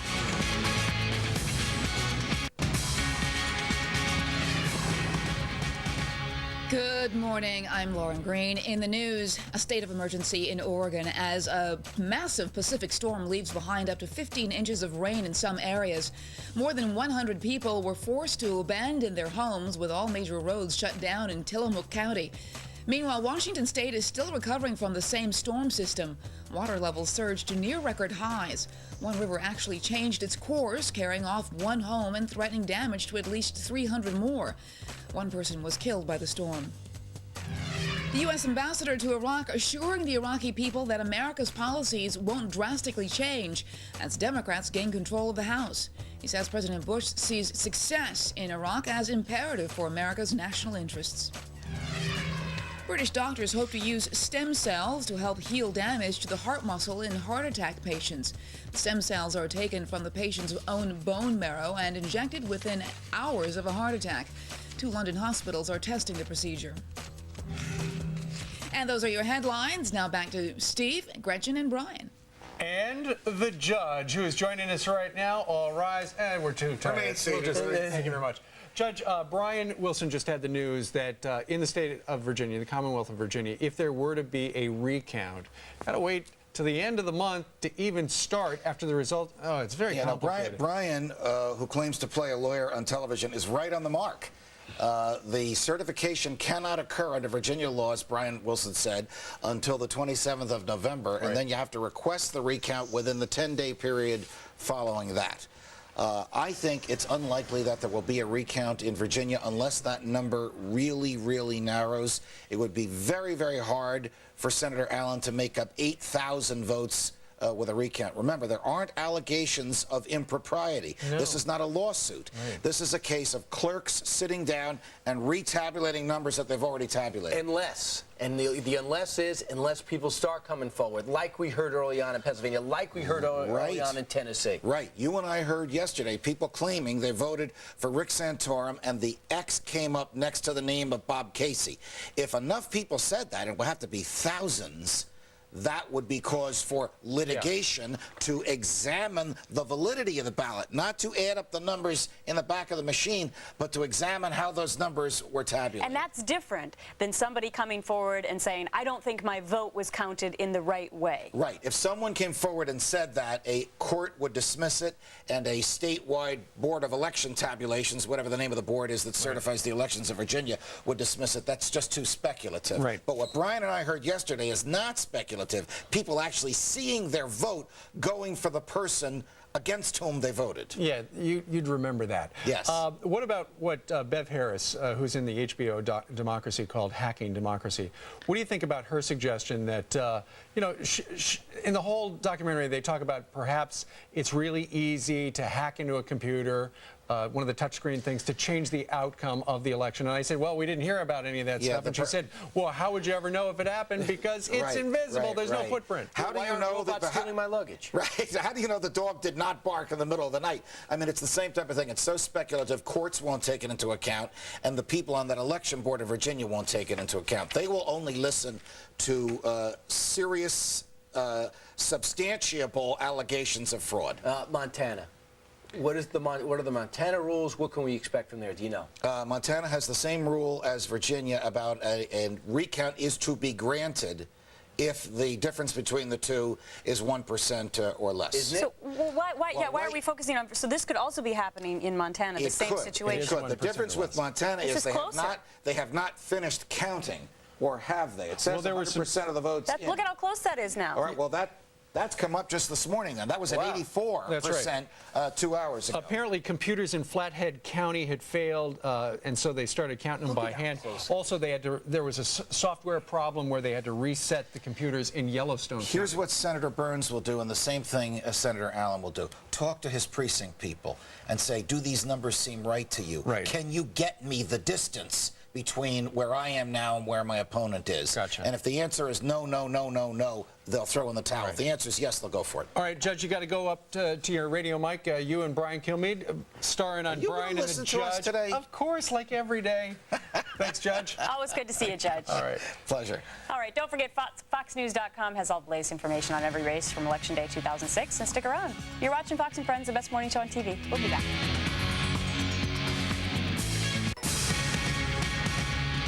All right. Their color pencils out. Was it you? What? Colored pencils. The colored pencils, the new color of the house. Oh, yeah, exactly. Yeah. It's more of a great big can of blue paint being dumped on the, as you can see right there, the left side of the aisle. Right now, the balance of power is tilting toward the Democrats. They picked up 27 seats. Meanwhile, the balance of power in the Senate is tenuous right now. Two races hang in the balance in Virginia and also Montana. Both of those races currently too close to call. The Democrats need 2 to win. The Republicans need 1 to keep control. And you saw how close Montana just got from when we started the show until now. So I think they're going to be, you have to head into a recount there. You owe it to the people who are working for you, let alone the candidate himself. I got a feeling we're going to be talking about this again tomorrow, same time, same channel. Should we come back? Same outfits. I hope not. Shower. All right, John Scott, here he is. See you later. Thank you, Gretchen, and good morning. A new day has begun in Washington. I'm John Scott, and you're looking live at Capitol Hill, where the balance of power has shifted. If you're just waking up and joining us, the Democrats are now in control of the House for the first time in a dozen years. But as of right now, we do not know which party will control the Senate. Democrats picked up 4 of the 6 seats they need to take power in the Senate, but there are still 2 races too close to call. The first in Virginia. Right now, Democrat Jim Webb leads Republican George Allen by about 7,000 votes out of more than 2 million cast. That's a margin of about 1/3 of 1%. That means a recount is very likely. And get this, we are now hearing that the election results won't be certified for 3 weeks, and a recount cannot take place until that certification. So we're at least 3 weeks away from the beginning of a recount in Virginia, assuming that happens. And in Montana, Democrat John Tester is leading in his race against Republican Conrad Burns, but due to technical problems on Election Day, the ballots are still being counted there. Right now, Tester is ahead by only about 1,600 votes. Molly Henneberg is in our Washington newsroom with more on the Senate showdown. Molly? Hi, John. Virginia and Montana. The GOP needs to hold on to one of them to keep control of the Senate, but the Democratic candidates are leading in both races. In Virginia, Democrat Jim Webb is ahead of incumbent Senator George Allen by 7,800 votes out of 2.3 million cast. Some absentee ballots and votes in a handful of precincts are yet to be added into that total. So Allen is not conceding, and each man is saying those outstanding votes will go his way. We know there's some more votes out there, some absentee votes and some votes in precincts that traditionally go our way, and we know that when those come in, our margin of victory will be greater. We're still counting votes. It seems like every time there's a new email, there's some more votes coming in. There's absentee precincts. There are some counties that say that, well, they'll get to counting the ballots later on today.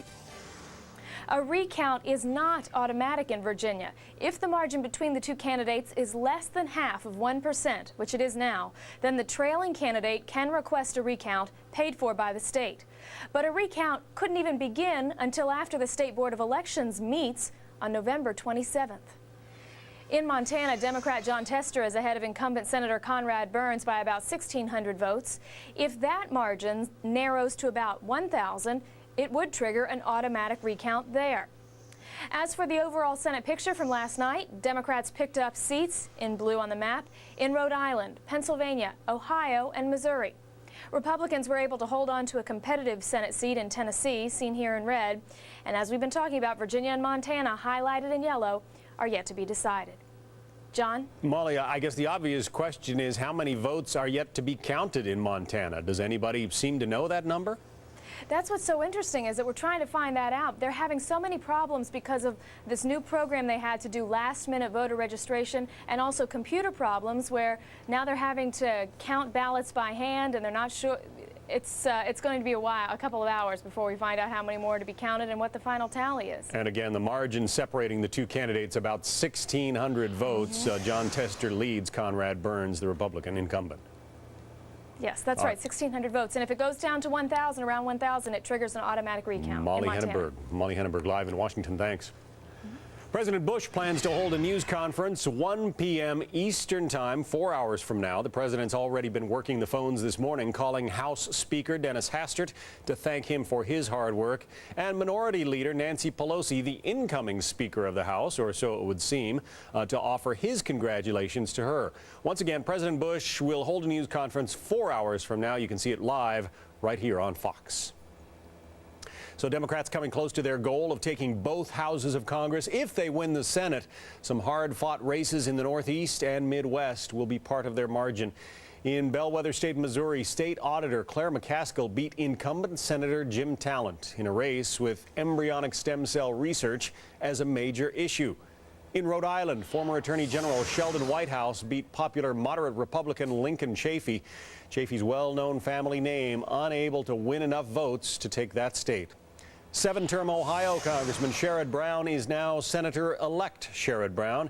He beat Senator Mike DeWine, the Republican incumbent. Brown voted against the 2002 resolution to authorize war in Iraq and has constantly criticized White House policy. In Pennsylvania, conservative Democrat Bob Casey won by a big margin over Rick Santorum, the number 3 senator in the Republican leadership. Casey is an anti-abortion, pro-gun Democrat who supports federal limits on funding embryonic stem cell research. And in the Senate, the seats in Maryland and New Jersey stay in Democratic hands. Congressman Ben Cardin defeated Lieutenant Governor Michael Steele, and Senator Bob Menendez held off a strong challenge from Republican Tom Kean Jr. Menendez had been viewed as the most vulnerable of 17 Senate Democratic incumbents.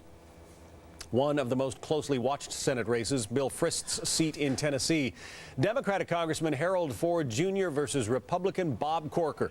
This race seesawed back and forth. Both parties poured cash into the volunteer state, but in the end, the Republican came out on top. The numbers are on your screen right now. Corker with about 51% of the vote. Ford with 48%. Early this morning, Ford stepped on stage and spoke to his supporters. These moments are moments you can either shrink from or grow from. And I have to tell you that I'm going to pray and ask my good Lord and Savior to give me the strength and the wisdom and the ability to grow and to not only be a better person, but to be a better servant from it. I say to my opponent tonight, congratulations to you and your family. Harold Ford's opponent, Senator-elect Bob Corker, joins us now. Senator-elect, yours was one of the few bright spots for Republicans last night. Why did you win? I think it boiled down to a choice between two individuals that had very, very different backgrounds and a different view of what made our country stronger and safer. But I just want to say my opponent ran a great race. He's obviously a very talented individual, and I feel very fortunate to have won. I want to thank all the people in the state of Tennessee and friends around the country who came in to help me in this race. It is quite an honor, and I look forward to bringing people together in the state of Tennessee. It's been a tough, tough race, really to work together to solve our country's most pressing issues. Well, and the landscape that you're going to be entering when you get to Washington is much different than Republicans might have expected even a couple of months ago. Democrats win control of the House of Representatives. Still too early to say about the Senate. Is that going to change the way you do business? No, I told the people of the state what I was going to do as a United States Senator. I do understand that I'm a freshman class of one on our side, and look forward to seeing what the outcome is in the two races right now that are up in the air. But look, I've been the same person all the way through. I'm going to do my best to bring people together to work to solve the problems that our country faces, and that's why I ran for the United States Senate. And whether we're in the majority or the minority, that's what I'm going to do. And all my life, look, I'm a builder. I've been somebody who has been able to bring people together to make good things happen. I look forward to working with people on both sides of the aisle to address our country's issues, and feel it quite an honor to be elected, especially in this environment. Well, Senator-elect Corker, sounds like you don't have a great deal of voice left. We'll let you rest it. Thanks very much for being with us. Thank you very much. Control of the U.S. House of Representatives changes hands after more than a decade of Republican rule. The new leadership saying it is committed to bipartisanship and that reform begins today. Steve Centani has a look at that live from Washington. Steve. John, a decisive win for Democrats in the House. They only needed 15 seats to regain control, and they won at least 27, and there could be more before it's all over. That means California Congresswoman Nancy Pelosi is almost sure to become the first woman to serve as Speaker of the House. Last night, she hailed the Democrats' big win as a vote for a change of direction, especially in Iraq, where she says the president's policy is a catastrophic path. She says stay the course has not made America safer. But in spite of the big divide between Republicans and Democrats on the Iraq war issue and many others, Pelosi promised a bipartisan approach to House leadership. We are prepared to govern, and we will do so working together with the administration and the Republicans in Congress in partnership, not in partisanship. Now, Pelosi has said her first priorities will be to raise the minimum wage, provide a better prescription drug program for seniors, and scrap the federal ban on stem cell research. Republicans expected the House to change hands and are offering mixed reactions this morning. Here's Republican National Committee Chairman Ken Millman. I think the American people clearly sent a message, and it's a message we need to understand and we need to listen to, and we as Republicans need to follow. President Bush called Nancy Pelosi today and offered his congratulations. He also thanked outgoing Speaker Dennis Hastert and told him we'll all work together. John? All right, Steve Centani, live in Washington. Thanks. There were two races getting special attention last night because of political scandals. One of them, the seat vacated by disgraced former Republican Congressman Mark Foley. The 12-year incumbent stepped down after a scandal involving underage pages in September. Last night, Tim Mahoney beat out Republican Joe Negron, becoming the first Democrat elected to Florida's 16th district in 30 years. And former House Majority Leader Tom DeLay's old seat also went to a Democrat. Nick Lamson ousted Republican write-in candidate Shelley Sekula Gibbs by almost 13%. Lamson's victory marks the first time a Democrat will represent that district in more than 2 decades. The House of Representatives now in the hands of Democrats. Nancy Pelosi on track to become the new House Speaker. It's all but a foregone conclusion. So what's that going to mean for you? We'll talk about that. And after 80 million votes are cast, the Webb-Allen race, I'm sorry, that can't be, we got a typo there. 8 million votes cast, the Webb-Allen race and control of the Senate could come down to a couple of thousand voters in the Commonwealth of Virginia. The latest straight ahead on Fox News Channel. Political coverage, fair and balanced. We all go out, we vote, we argue, we vote. But also would like to say that the votes are in and we won. I know the counting will continue through the night. It'll continue tomorrow. And I want to thank you all, because I know you're going to be like a bunch of eagles and hawks watching how every one of these votes are accurately counted.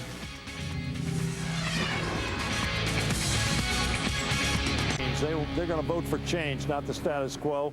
And I think because of that, I think we could win as many as 30-plus seats gain in the House of Representatives. They talk about how the country wants change, but they fail to say what their change would be. I think on Election Day, people vote for people with ideas rather than people without ideas. I think that's why these polls have gotten so close in the last 4 days. Roy Blunt there, and before him, House Minority Whip Steny Hoyer on Fox News Live just about 24 hours ago. The congressman confidently predicting Democrats would win and win big in the House. The prediction was 30 to 40. The actual number right now, 27 seats picked up by Democrats. His prediction not far off. Congressman Hoyer joins us once again this morning. Congressman Hoyer, it's my understanding the president called you this morning. What did he have to say? He did call. He congratulated me and he congratulated the Democrats on their victory.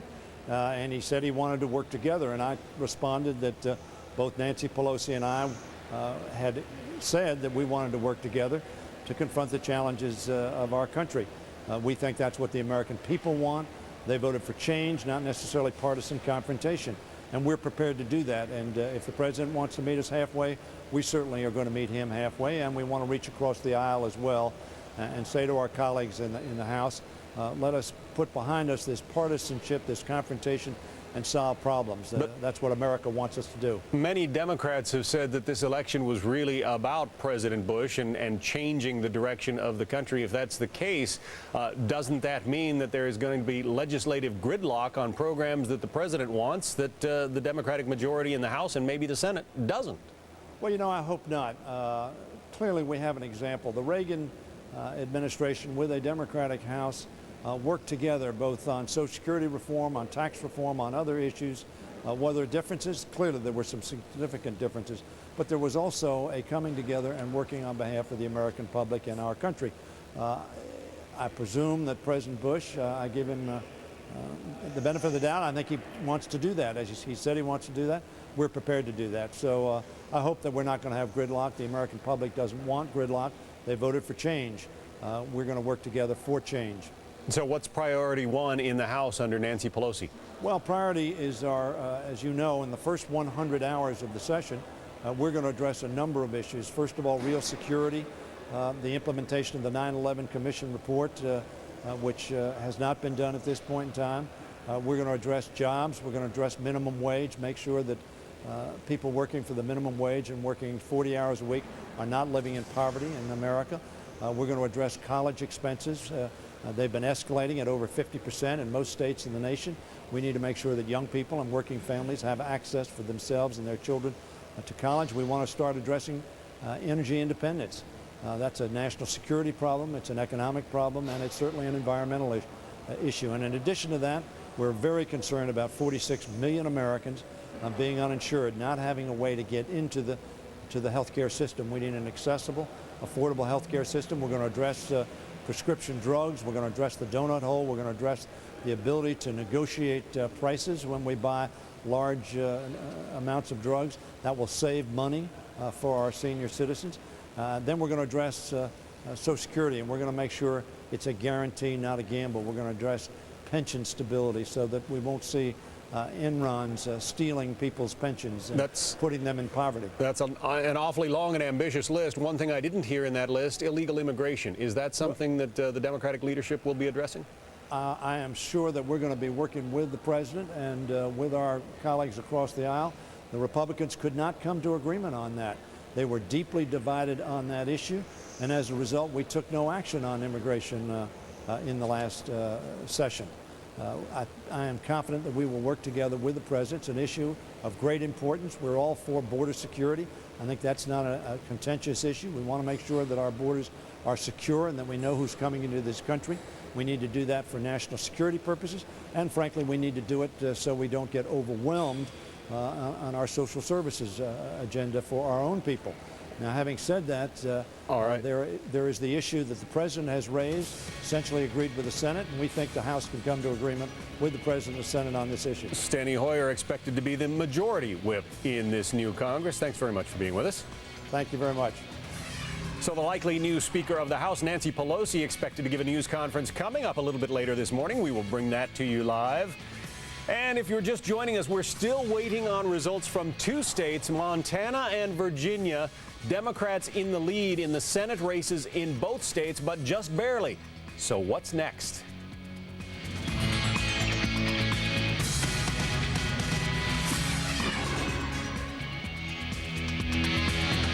This morning that while the Republicans deserved to lose the majority, in the paper's words, the Democrats didn't necessarily deserve to win it. Joining us now, Chris Hennick, former Deputy Assistant to President George W. Bush, and Stephanie Cutter, Democratic strategist and former Communications Director for Kerry Edwards. Stephanie, I'm guessing you would take issue with what the Washington Post has to say. Oh, absolutely. I think by any measure, the American people came out and spoke against the Bush Republican policies of the last 6 years and for something better, a way forward in this country, and that's finding a way out of Iraq, raising the minimum wage, energy independence, college affordability, all of the issues that Democrats have been fighting for. It's just not a referendum against President Bush, but it's a call for change towards something. Chris, was this a referendum on President Bush? Is that why Republicans got tossed out in the House? Well, it's clearly a Democratic election, but what's important to analyze and understand this morning is what a Democratic vote meant yesterday. Your own Fox News Opinion Dynamics poll asked, what is the reason to vote for Democrats? And the two questions were, do you agree with the policies of the Democratic Party? That was 10%. And do you want change of leadership, which was 65%, a full 50% difference. And what was leading that change on the exit polls of most important reason was corruption, terrorism, the economy, and Iraq. So most people are certainly, Iraq was certainly a common denominator throughout all these elections, but the corruption and the exasperation that voters had on Congress was more the driving factor than anything. And I never thought I'd agree with the Washington Post the morning after the election, as a Republican as well, too. Well, so does that mean, Chris, that you feel Republicans really shot themselves in the foot this election? Well, it really drives to the point of the issues still were the same, but and a lot of times they forgot their moorings, they forgot while they were there. That's why I'm really encouraged by a lot of new leaders like Adam Putnam from Florida, as well as Senator John Sununu. I think you'll see Senator Martinez, Senator Norm Coleman, a lot of these newer faces with the Republican Party. You'll see a lot of changes on issues of certainly spending and going back to our core principles. So I think Republicans are going to be encouraged by a lot of this change and what we get. We hear from the voters, and we need to change. Stephanie, how long a period of time do Democrats have to really get some things done, get some of those issues that you say Americans want passed? How long do they have to achieve that before, you know, there could be another house cleaning in Washington? Oh, I don't think we should get ahead of ourselves here. The final results aren't even in. And when the final results are in, it's not a matter of how much Democrats won, but about by what margin. And that margin is going to be a significant statement for Democratic principles. And the president hasn't even spoken yet. He's speaking at 1 o'clock today. He needs to come forward and say he wants a new era of bipartisanship, like Leader Pelosi and Leader Reid did last night. He's been governing from the far right. Our leaders are governing from the center. And that's where we need to move forward. I mean, the American people spoke loud and clear last night for a raise in the minimum wage. Governing from the center, Nancy Pelosi has generally been on the left side of the party. Is she going to shift? Look at the things that we've been fighting for. Is a raise in the minimum wage liberal or conservative? It's just the right thing to do. Finding a way out of Iraq, it's not liberal or conservative. It's the right thing to do. Okay. We can talk about party politics, or we could talk about moving America forward. And the only people talking about moving America forward, it seems, are Democrats. Stephanie, we've called for a new era of bipartisanship, and I think we need to find a way to make it work. The American people want Washington to start working for them. Stephanie Cutter and Chris Hennick, we have to say goodbye. Thank you very much. Thank you very much. Thank you. All right, we're ready to call another congressional race. Seven-term Congressman Richard Pombo goes down to defeat in Tracy, California. Democratic challenger Jerry McNerney picks up a key California district in the Central Valley, the 11th Congressional District. Another loss of one seat for Republicans. House Democrats, of course, are celebrating today. They are divvying up new leadership posts that they haven't held in 12 years. By the way, a minute ago, we identified Steny Hoyer as the likely new majority whip. He's actually in line to be the new majority leader. A lot of changes to get used to here. We analyze what they want to do and what they can and cannot accomplish.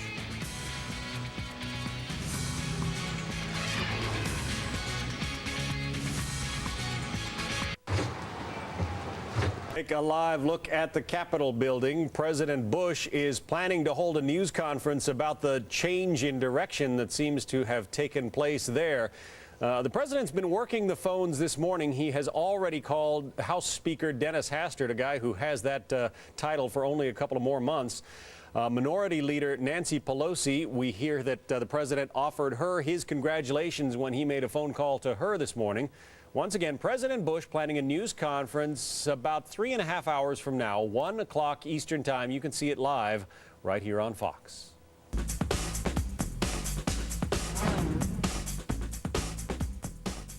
The donkeys take at least the House. Will the Bears rule on Wall Street? Good morning, everyone. I'm Dagan McDowell with your morning market report. The House back in the hands of the Democrats, but control of the Senate's still up in the air. And that uncertainty, one thing weighing on Wall Street this morning. Stock set for a lower open, and the opening bell rang about a minute and a half ago. Investors typically do not like the unknown or the unexpected. And Democrat domination of the House and Senate would be unexpected. Over the last several weeks, the markets factored in the likelihood that the Democrats would win back the House, with the Republicans keeping the Senate. The thinking there, gridlock is good. One party will keep the other in check and keep a lid on government spending and regulation. But many investors were not banking on the Democrats taking the Senate as well. Total congressional control could mean headaches for some industries. The Democrats could target oil companies with windfall profit taxes. Drug companies would feel a pinch if Uncle Sam starts negotiating drug prices for Medicare. Two sectors to keep an eye on today. And Wall Street might wonder what could happen to the president's tax cuts before they expire in 2010. However, history shows that the Dow's delivered about the same performance with the Republican president and a split Congress, or one totally dominated by the Democrats, a modest gain of nearly 7%. But out of the possible outcomes yesterday, the returns in the past have been the best when the GOP has controlled both the White House and Capitol Hill.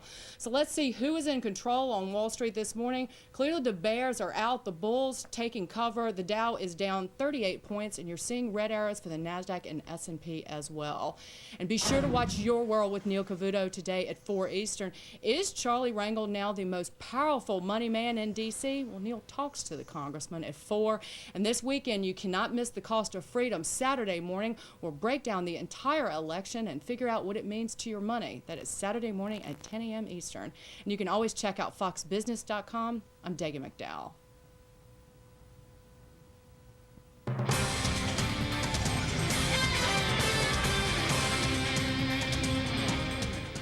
And this is a Fox News alert. I'm Lauren Green. The military wing of Hamas now calling on Muslims to attack Americans. That call coming after Israeli artillery killed 18 Palestinians in the Gaza Strip. The Palestinian president is asking the UN to intervene to stop the fighting that has dragged on since June. Mike Tobin is live on the Israel-Gaza border. Mike?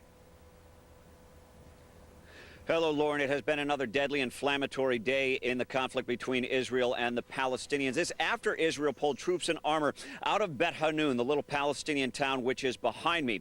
After the Israeli troops and armor were out, they sent artillery and/or tank fire back in. The stated goal of that fire was to stop Palestinians from firing their homemade Qassam rockets out of the Gaza Strip at Israeli targets. The result was that a civilian structure was hit.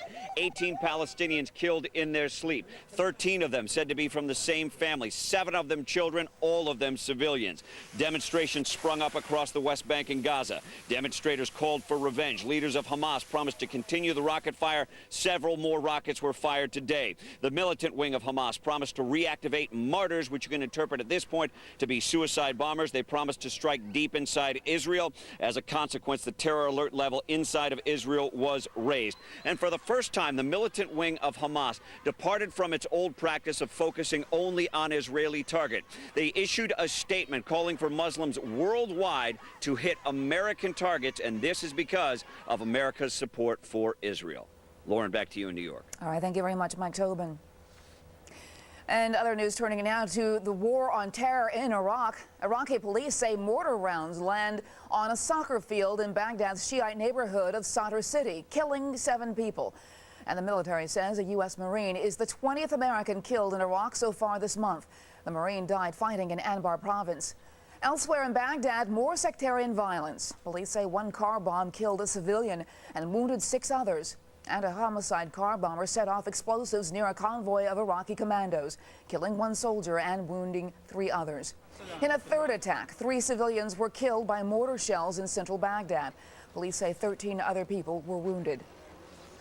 Miami police are searching for the killer or killers of a University of Miami player. Defensive lineman Brian Pata was found shot in the head at an off-campus apartment complex. Police are calling it a homicide. Police were called to the scene by a 911 call last night and found Pata's body. No word yet who made the call. Pata lived about 4 miles from the university campus.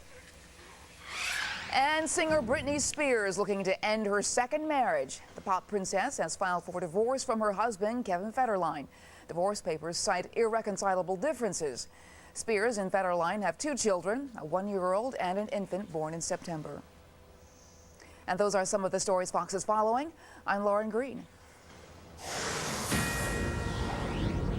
A Fox News alert. Florida Senator Bill Nelson coasted to an easy victory last night, and his son Charles may have indulged in a little bit too much celebration. He was arrested and charged with battery on a law enforcement officer, disorderly intoxication, and resisting arrest without violence. This is the mugshot of Charles Nelson, Florida Senator Bill Nelson's son, again arrested last night and charged with battery on a law enforcement officer and disorderly intoxication, also resisting arrest without violence. We'll try and get more information about exactly what transpired there in Florida a little bit later on Fox.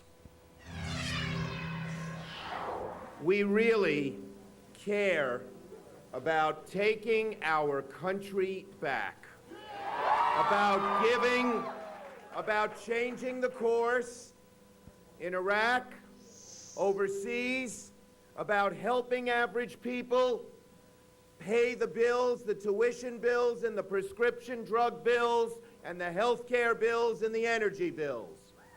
And that is why we are so passionate and so concerned about this election. We want to... New York Senator Charles Schumer there speaking about the election and what his Democratic Party hopes to accomplish with a new majority in the House of Representatives. So specifically, what is on the Democrats' agenda right now? Jim Angle live in Washington with more on that. Jim. Hello, John. Well, there were lots of issues in the campaign, as you heard, but the Democratic leader in the House pointed to one in particular. Nowhere did the American people make it more clear that we need a new direction than in the war in Iraq.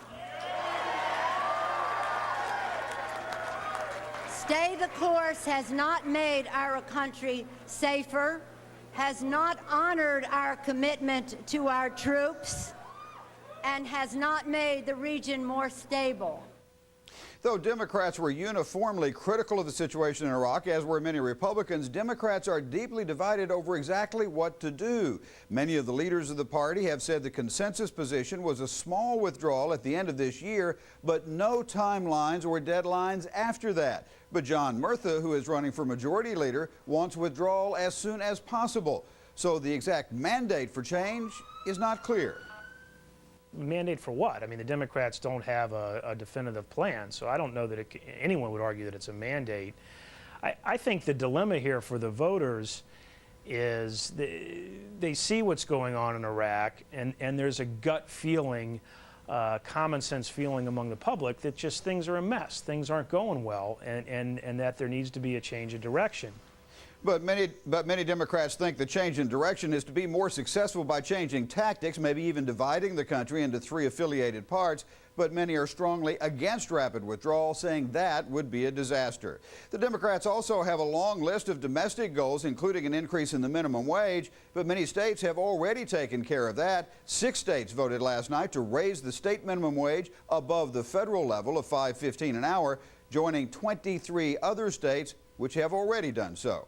John? Jim Engel live in Washington. Thank you. Stopping the government from taking your land. In 9 states, voters approved measures to restrict eminent domain last night. Arizona, Florida, Georgia, Michigan, North Dakota, New Hampshire, Nevada, Oregon, and South Carolina all passed referendums on eminent domain, barring or restricting the government from seizing private property. A similar measure was defeated in Idaho. It also was shot down in California. Hillary Clinton wins a new term in the Senate, laying the groundwork perhaps for a presidential run 2 years from now. Rick Leventhal is live on Long Island with a look at that. Rick? And John, Hillary Rodham Clinton expected to arrive here at the Airport Diner in Bohemia on Long Island sometime in the next hour or so. It's the second of 7 stops she'll be making across the state to thank voters and supporters for her overwhelming victory. Mrs. Clinton winning 67% of the vote, 2/3 of the vote against her Republican opponent, John Spencer, even in traditionally Republican areas. Mrs. Clinton's first stop this morning was a New York City firehouse on 8th Avenue in Midtown, where she had breakfast and thanked first responders for their dedication and hard work. She's come a long way in 6 years. Back in 2000, she was a recently former First Lady, making a quick move to New York to capture a vacant Senate seat with a high-profile campaign, promising voters at the time that she would serve her full 6-year term, despite rumors that she had her eye on higher office. And this time around, no guarantees and more rumors of a presidential run. In fact, she spent almost $30 million on a race that was never in doubt, more than any other candidate in the country. And last night at the Democratic Victory Party, she made several references to New Yorkers and Americans coming together as a state and a country while taking shots at the current administration. The Vice President said, regardless of the outcome, the administration would go full speed ahead in the same direction. Well, I think that the American people have said, not so fast. And again, we expect to hear more from Mrs. Clinton when she arrives here at this diner sometime in the next hour or so, and then she gets on a jet and flies to Binghamton, Buffalo, Syracuse, Rochester, and Albany, beginning her second term in the Senate and possibly, John, her first personal run for the White House. Rick Leventhal reporting live. Thank you. Let's take you to California now. Voters there overwhelmingly approved a ballot initiative that will dramatically restrict where sexual predators are allowed to live. That measure is called Proposition 83. It prevents registered sex offenders from living within 2,000 feet of a school or a park, which effectively prevents them from living in many of California's cities. Prop 83 is known as Jessica's Law, named for Jessica Lunsford, the 9-year-old Florida girl who was kidnapped, raped, and murdered by a convicted sex offender last year. And traditional values winning out with voters when it came to the marriage amendment. 8 states voted on amendments to ban gay marriage. Voters in Colorado, Idaho, South Carolina, South Dakota, Tennessee, Virginia, and Wisconsin approved constitutional amendments banning same-sex marriages. Arizona rejected the referendum. Arizona did pass some tough new rules for illegal immigrants. We're going to talk about those a little bit later on. And this is a mugshot that Florida Senator Bill Nelson would probably rather not see. This is his son, Charles Nelson, who was arrested last night and charged with battery on a law enforcement officer, disorderly intoxication, and resisting arrest without violence. Apparently a little too much celebrating after Florida Senator Bill Nelson won easy re-election last night. Houses are flying. Now we have a little more information on what apparently happened in Orlando, Florida last night when the son of Florida Senator Bill Nelson was arrested. Around 2:40 a.m., Charles Wilson was apparently seen involved in a fight. About 20 people involved in this fight. The police say they found Charles Nelson arguing with an unidentified man, attempting to take an unconscious woman to a hotel. When Nelson heard that paramedics would be arriving to assist this woman, we're told that he pushed the officers and tried to drag the woman onto the hotel. When an officer told Nelson to put the woman down, he dropped her on the ground and refused to leave. He wound up getting sprayed with pepper spray He was also charged with battery of a law enforcement officer, disorderly intoxication, and resisting arrest without violence. Once again, Charles Nelson involved in an altercation last night. His father, Florida Senator Bill Nelson, just won re-election to the United States Senate.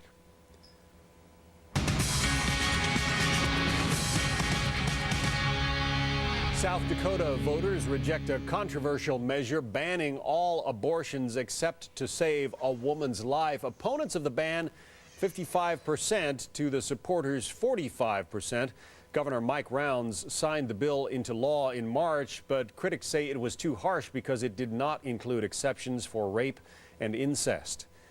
To the west now, another place where Democrats picked up some key seats. Energy and immigration said to be two deciding factors there for candidates and referendums. And the loss of a 7-term GOP incumbent, a major defeat for Republicans. William LaJeunesse is live with a look at those results from Los Angeles. William? Well, John, this is actually a list of 17 of the losing House Republicans. Every one of them had voted for the fence-only immigration bill in the House. And while it is probably too early to draw conclusions about policy, it does appear that with these House Republicans out of the way, the president may get his way on the immigration bill, a guest worker plan that does not require illegals already here to go home. But Arizona voters, they are on the front lines of the border battle. They sent kind of a mixed message. They approved 3 propositions prohibiting illegal immigrants from receiving bail, punitive damages in a civil suit, or in-state college tuition and almost any form of government aid. And yet they threw out one of the leading voices against illegal immigration, J.D. Hayworth.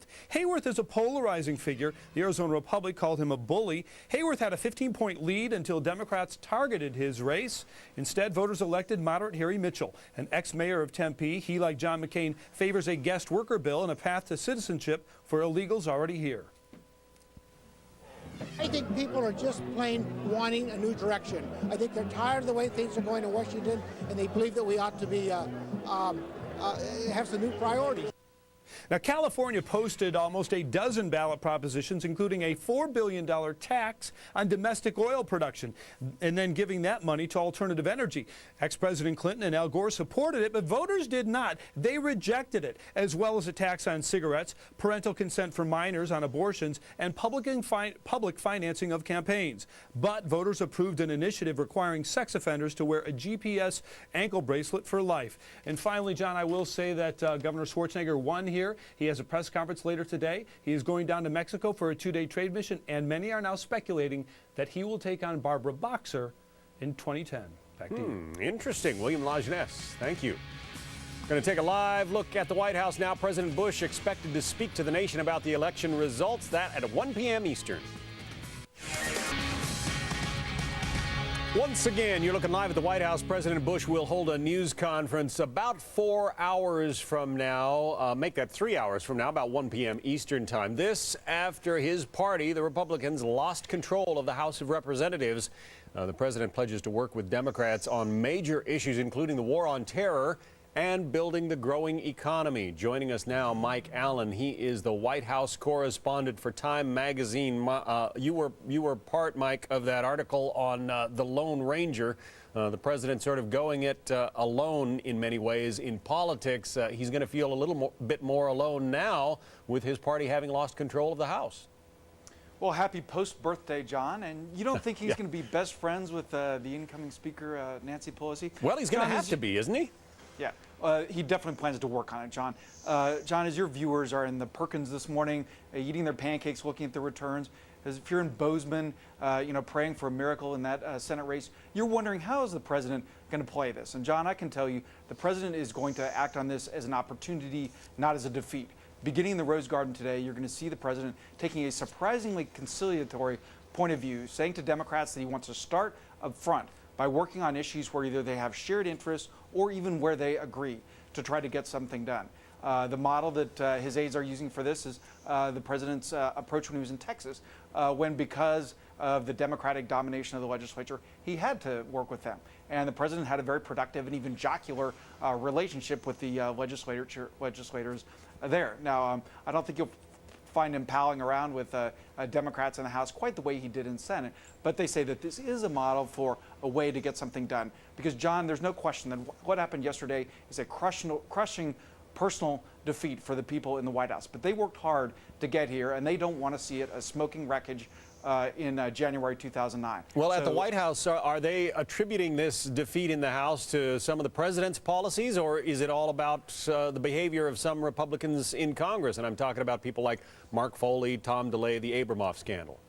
Well, John, it was certainly both. And a person who's close to the president said to me that when you become arrogant, when you don't act the way that your constituents want to, you're eventually going to lose. It's political Darwinism. And so there is some of that. I think that they feel that some of these members ran bad campaigns. But, John, the data are clear. Voters said that they wanted to change. Voters were unhappy when they went to the polls. And I think you're going to hear the president acknowledge that and have the president talk about what he's going to try to do with Democrats to address the concerns that people have. There's no question the president wants to be succeeded by a Republican. If he's not, it'll be written as a rejection of him. So the Republican brand remains very important to him, not only for his legacy, but also, John, because, as you know, his family, all their lives have worked to help build the Republican Party. All right. Mike Allen, Time Magazine, thanks very much. Have a beautiful week, John. Thank you. Once again, this is the official police mugshot of Charles William Nelson, the son of Florida Senator Bill Nelson. Apparently, he'd been out celebrating his father's victory last night in the Florida Senate race when he wound up in a group of about 20 people arguing and fighting. When police got there, they found him dragging a woman to a hotel. She was said to be unconscious. When he was told paramedics would be coming to help her out, he dropped her on the ground, pushed officers, and refused to leave. He is now charged with 3 felonies: battery of a law enforcement officer, disorderly intoxication, and resisting arrest without violence. We'll keep you updated ahead on Fox.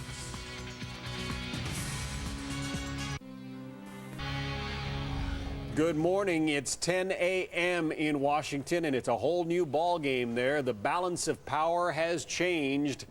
I'm John Scott. President Bush plans a news conference just about 3 hours from now. We expect to find out his reaction to what's happening on Capitol Hill, where Democrats are now in charge of the House for the first time in 12 years. As of right now, we can't tell you which party is going to run the Senate. Democrats have picked up 4 of the 6 seats they need for control, but 2 races are still too close to call. In Virginia, Democrat Jim Webb leads Republican George Allen by about 7,000 votes. Webb is already claiming victory, but Allen is not conceding. We just got word that he will hold an 11:30 news briefing in Richmond. We will try to bring that to you live.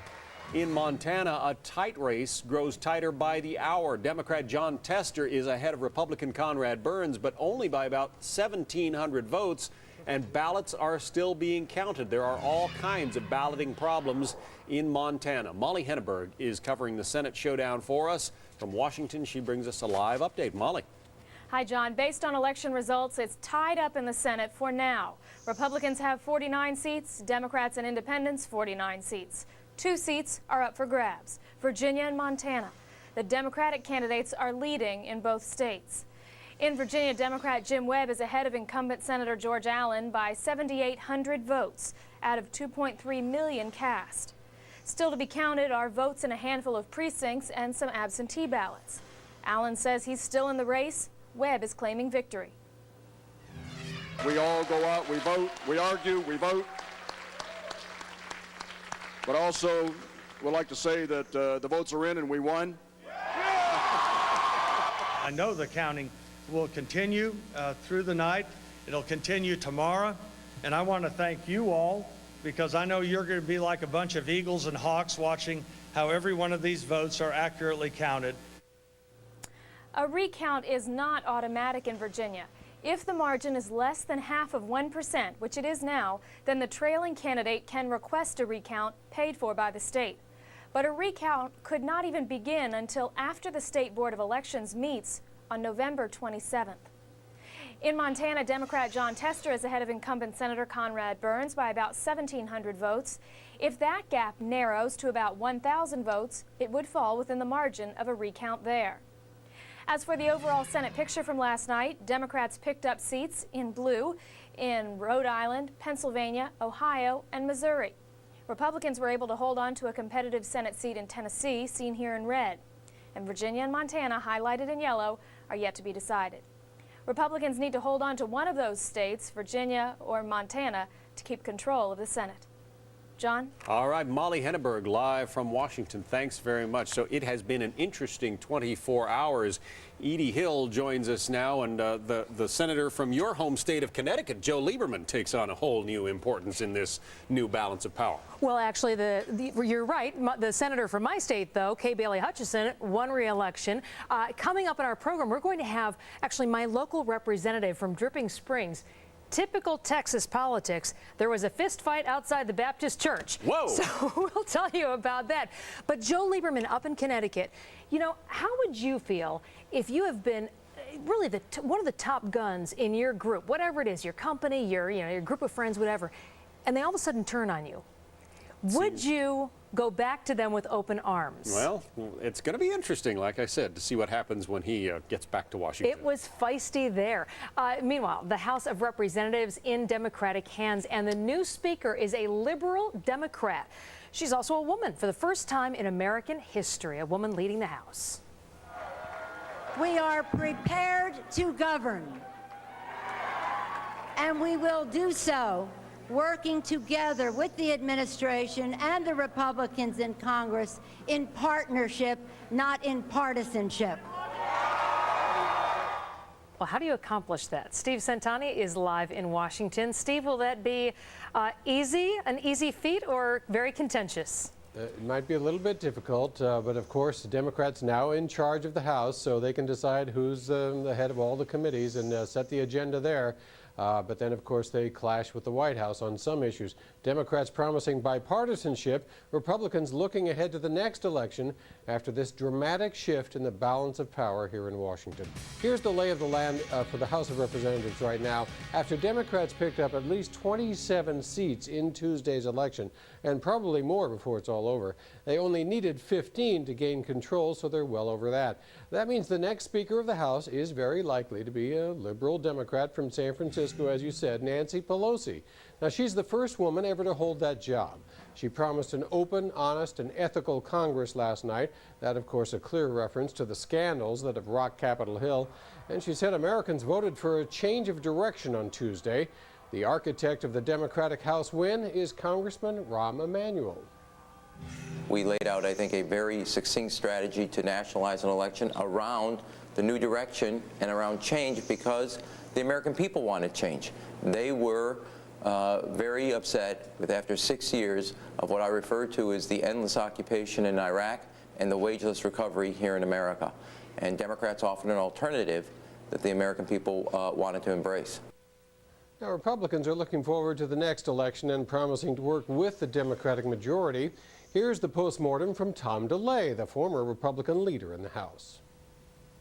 I think when you forget your principles and you play not to lose, you lose. The Republicans took a real Texas whipping last night, and we need to regroup and stand on principle.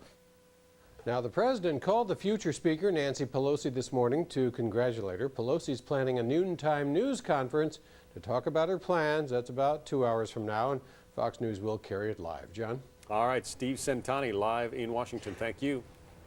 Initiatives aimed at putting more money in the pockets of low-income workers pass in 6 states. Voters approved minimum wage hikes in Arizona, Colorado, Montana, Nevada, Ohio, and in Missouri. The new minimum wage increases take effect on January 1st.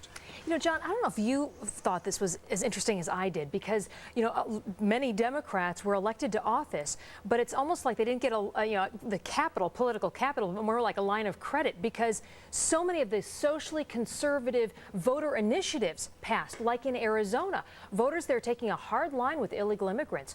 4 new propositions, all passing in the state, believed to have the largest illegal immigrant population.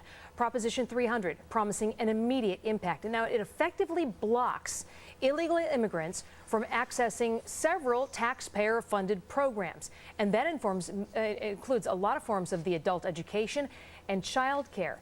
And then there are propositions 100, 102, and 103. They do a number of things. 1 denies bail for illegals suspected of committing serious crimes. Another prohibits illegals from getting punitive damages in civil suits. And the last makes English the official language of Arizona. Yet one of the conservative Republicans on those issues was voted out of office. Yeah, go figure. To Missouri now, where voters have narrowly approved an amendment to the state constitution that protects stem cell research, even involving the use of human embryos. The amendment received national attention after that controversial ad starring Michael J. Fox hit the airwaves. The amendment also featured prominently in the Missouri Senate race. Take a look at the final numbers. The margin of victory, about 45,000 votes out of more than 2 million cast. And traditional values winning out with the voters when it came to the marriage amendment. 8 states voted on amendments to ban gay marriage, establish marriage between a man and a woman. Voters in Colorado, Idaho, South Carolina, South Dakota, Tennessee, Virginia, and Wisconsin approved a constitutional amendment banning same-sex marriages. Arizona rejected the referendum. So you take a look at some of these things, and again, you go to Wisconsin, one of the most liberal states in the country, yet they passed this ban on same-sex marriage. It's very interesting how things have broken out. Going to be an interesting couple of years in Washington as well. Well, the seat of former House Majority Leader Tom DeLay going to the Democrats. Nick Lampson victorious last night by a sizable margin over his opponent. Lampson taking DeLay's vacant seat last night. That's the first time a Democrat will represent the Houston district in nearly 2 decades. Kim McIntyre is live in Clear Lake, Texas. Edie, this race is about as unusual as you can imagine. We had Tom DeLay, who reigned over this district for 22 years, who had to drop out because of legal troubles. Then you had a Republican write-in candidate that had a very unusual last name. And we have 2 elections with 2 winners for 1 congressional seat. Now, the Republican write-in candidate, Shelley Sekula Gibbs, will serve out DeLay's last 2 months in office. Sekula Gibbs won the special election, but that wasn't the big race here. She lost the full-term seat to Democrat Nick Lampson. He won by 10% of the vote and will be the first Democrat in 2 decades to serve this heavily conservative district. Lampson chose not to run in the special election. Instead, his campaign focused on taking DeLay's seat from the Republican-dominated House. Lampson says voters in the 22nd are fed up with corruption in Washington. We want true ethics legislation that's going to change the way our Congress works, and we need to get down to business and do the will of the people. Political experts say that Lampson's victory for the Democrats is one thing, keeping his colleagues happy will be another.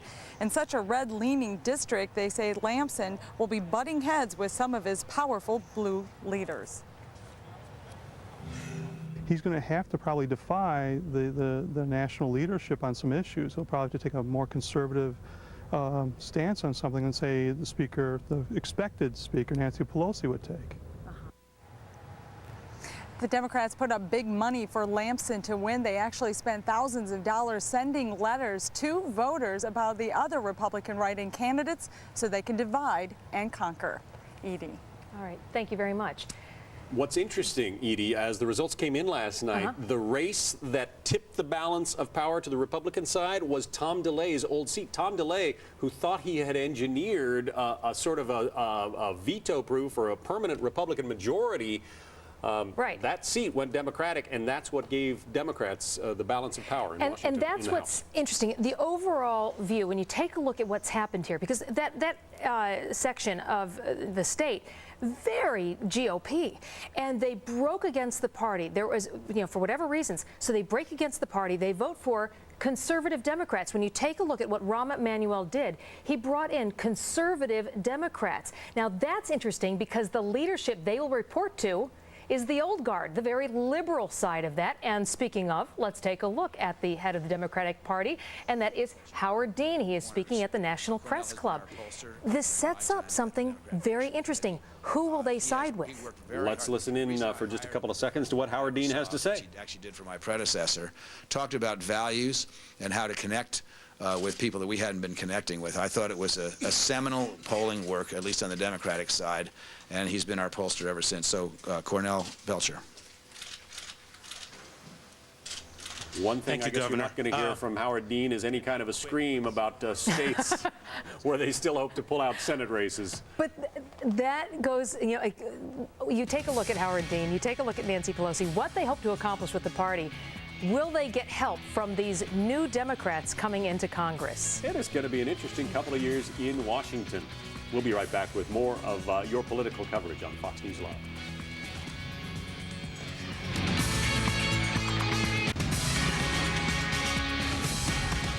A shift of power in the House for the first time in a long time. Democrats now in control. What exactly will their agenda be, and how might you be affected? Jim Engel is live in Washington with some answers. Good morning, Jim.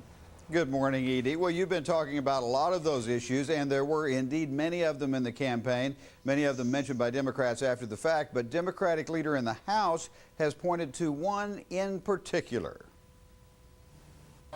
Stay the course has not made our country safer, has not honored our commitment to our troops, and has not made the region more stable. We cannot continue down this catastrophic path. Now, Democrats have repeatedly made clear there will be lots of hearings on Iraq as well as other issues, but the new direction on Iraq is not so clear. Democrats have been uniformly critical of the situation there, but deeply divided over what to do about it. Many leaders of the party say the consensus position was a small withdrawal at the end of this year, but no timelines or deadlines after that. But John Murtha, who is running for majority leader, wants complete withdrawal as soon as possible. So it isn't clear exactly what kind of mandate the Democrats have won. Mandate for what? I mean, the Democrats don't have a definitive plan, so I don't know that anyone would argue that it's a mandate. I think the dilemma here for the voters is they see what's going on in Iraq, and there's a gut feeling, common sense feeling among the public that just things are a mess, things aren't going well, and that there needs to be a change of direction. Now, many Democrats think the change in direction is to be more successful by changing tactics, maybe even dividing the country into 3 affiliated parts, but many remain opposed to a rapid withdrawal, saying that would be a disaster. The Democrats also have a long list of domestic goals, including an increase in the minimum wage, but many states have already taken care of that. 6 states voted last night to raise the state minimum wage above the federal level of $5.15 an hour, joining 23 other states which have already done so. Edie? All right. Thank you, Jim. John? Let's take you out west to Nevada now. The governor's race is over. Republican Jim Gibbons is the winner. This race took a nasty turn in its closing days with a cocktail waitress accusing Gibbons, who is a 5-term congressman, of sexual misconduct. Here's a look at the final numbers. Gibbons has 48%. His Democratic challenger, Dina Titus, 44%. And the woman Jim was talking about a moment ago, Nancy Pelosi, scheduled to hold a news conference 12 p.m. Eastern Time. Fox News will carry it live.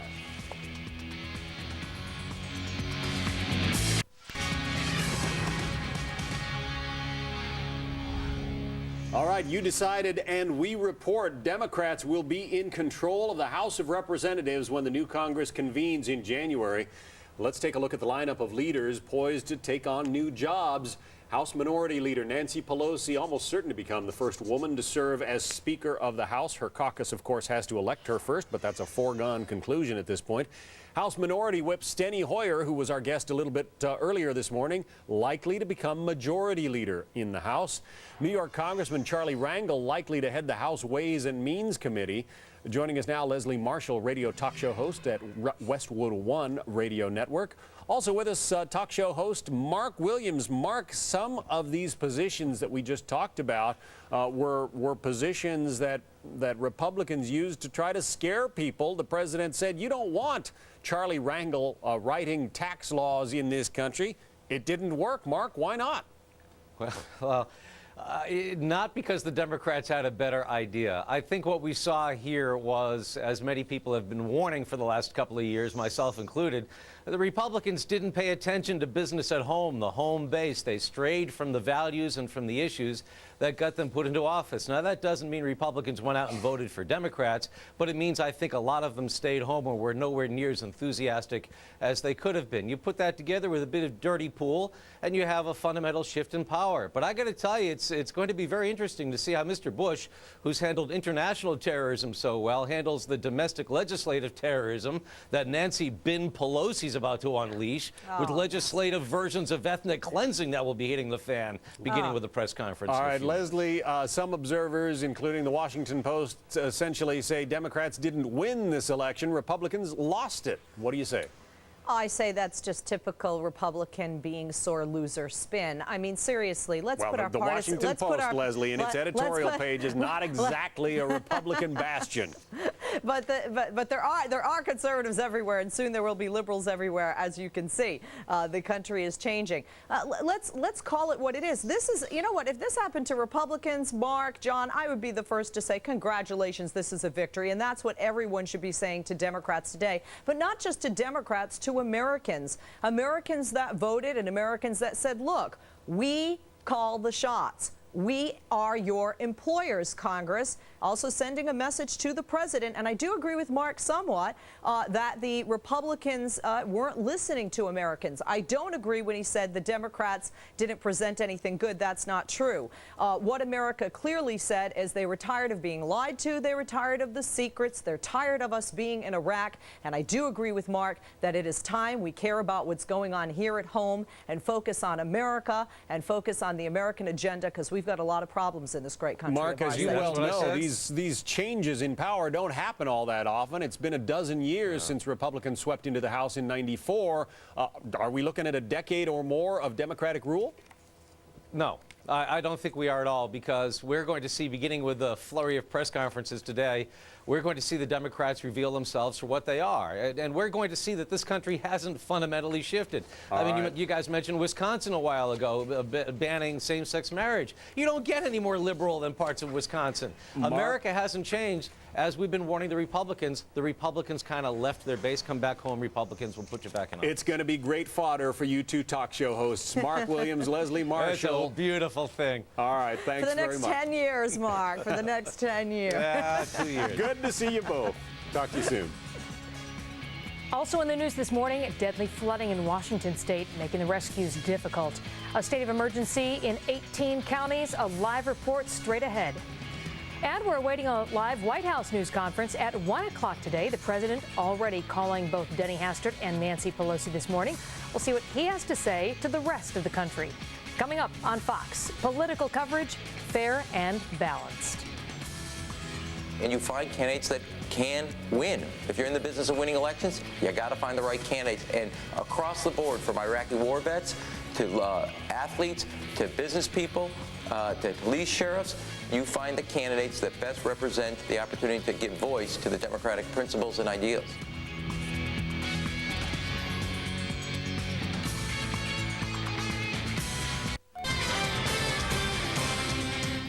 From America's Newsroom, I'm Lauren Green.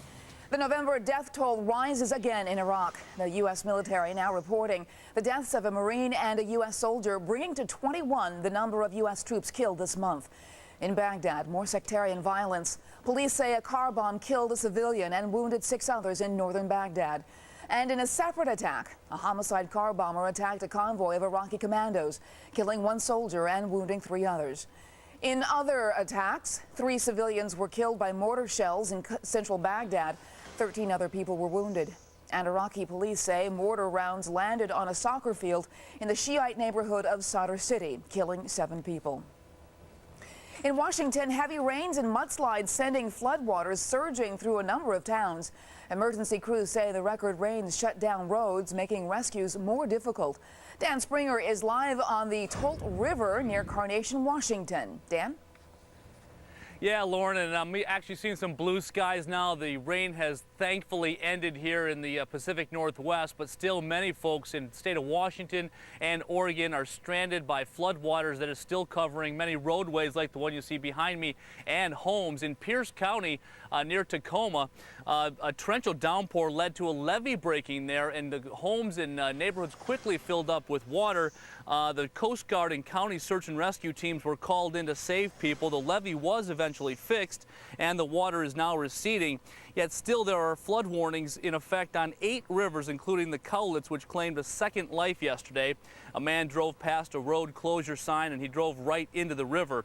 The devastation from the storm extends all the way down into Oregon. Tillamook County was hardest hit there, with about 100 people needing rescuing from rising water. A state of emergency has been declared in 18 counties in Washington state and in several counties in Oregon. As far as how this all affected voter turnout yesterday, we're being told by election officials that turnout was very strong in Washington state, somewhere along 67% of the folks that came out to vote yesterday, but that's because a lot of people vote by mail and that wasn't affected. Yet there are still some ballots that are in police lockup not far from here because they couldn't get driven to the county elections office. Some people actually had to cast flood ballots because they couldn't get to their polling site, so the state and the counties allowed them to vote provisionally by faxing and emailing their vote.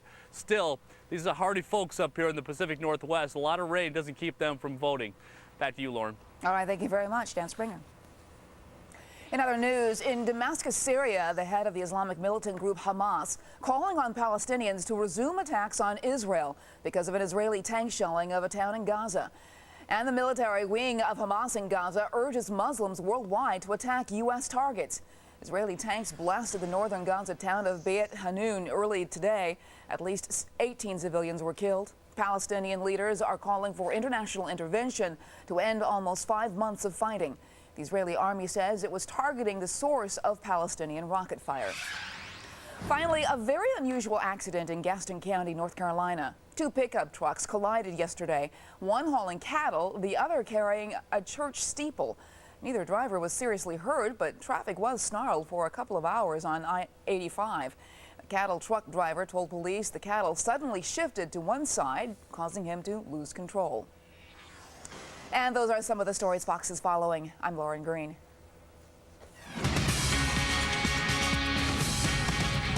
President Bush will hold a news conference at 1 p.m. Eastern Time. We'll have that for you after spending this morning making phone calls to midterm election winners, including the likely new House Speaker Nancy Pelosi. This after the Republicans did not keep control of the House. Greg Kelly is live on the North Lawn. Greg? Hi there, Edie. The word from White House officials that the president is obviously disappointed with the results. He found out late last night from Karl Rove that the House is lost, and he woke up to a politically very, very different world. As you mentioned, the president will have that press conference this afternoon. In the meantime, he has been on the phone with Republicans and some Democrats. Nancy Pelosi, also Rahm Emanuel, perhaps the prime mover, the engineer really behind this victory for Democrats nationwide. What we are told, these conversations were cordial, and both sides really spoke about working together, bipartisanship, and there were lunches and coffees scheduled for later this week. Now, President Bush did what he could to prevent all of this from happening. He was on the stump aggressively for the past 5 or 6 days. The White House limited campaigning to where they thought he could help Republicans and not hurt them, and he went into red states. But even there, some of the candidates he personally appeared with did not fare well, like Jim Ryan in Kansas. Also, Shelley Sekula Gibbs from Texas failed to take Tom DeLay's seat. Jim Nussle, he made several appearances for him, raised a lot of money for him, tried to help him out in his gubernatorial quest in Iowa. He also came up short. On the Senate side, Friday, the president stumped all over Missouri for Jim Talent, the state's junior senator. It was not enough, and it possibly could have hurt him. At least that's what Claire McCaskill, the Democratic challenger, tried to do with that visit. Claire McCaskill, again, the victor in that race. Now, we don't know the final results in Virginia or in Montana, but it was in Montana that the president again made a personal appearance on behalf behalf of Conrad Burns. That was last Thursday. Final results not in yet. You mentioned the press conference will be 1 o'clock this afternoon. I think there will be some tough questions for the president. Number one, what went wrong? And number two, why were you so optimistic? Because the president really did seem to believe that his party would come out on top, and he was predicting victory as recently as Monday, I believe. But again, 1 o'clock Eastern from the East Room of the White House. We'll have it live. Back to you. All right, we'll be taking a live look at that. Meanwhile, Hillary Clinton winning a new term in the Senate. These are live pictures right now from Bohemia, New York, where she is going to thank supporters. Hillary Clinton laying down the groundwork for a possible presidential run in 2 years. Rick Leventhal is live on Long Island. Rick? And Edie, your timing is flawless because the recently reelected junior senator from New York is now in the building. I see her greeting some of the people here inside the airport diner in Bohemia, New York on Long Island. This is the second of 7 stops that she'll be making across the state to thank voters for her overwhelming victory in last night's election, capturing 2/3 of the vote, 67% against her Republican opponent John Spencer, even winning traditionally Republican areas. Mrs. Clinton's first stop this morning was a firehouse on 8th Avenue near Midtown, New York, where she thanked first responders. She had breakfast with them, thanked them for their dedication and hard work, and talked about improving their health benefits and improving their equipment as well.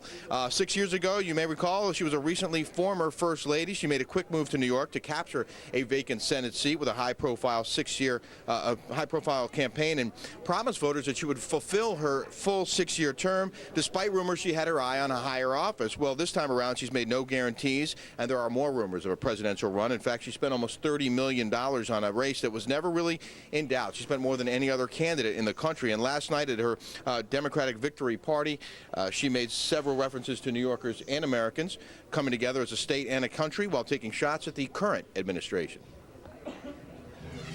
The Vice President said, regardless of the outcome, the administration would go full speed ahead in the same direction.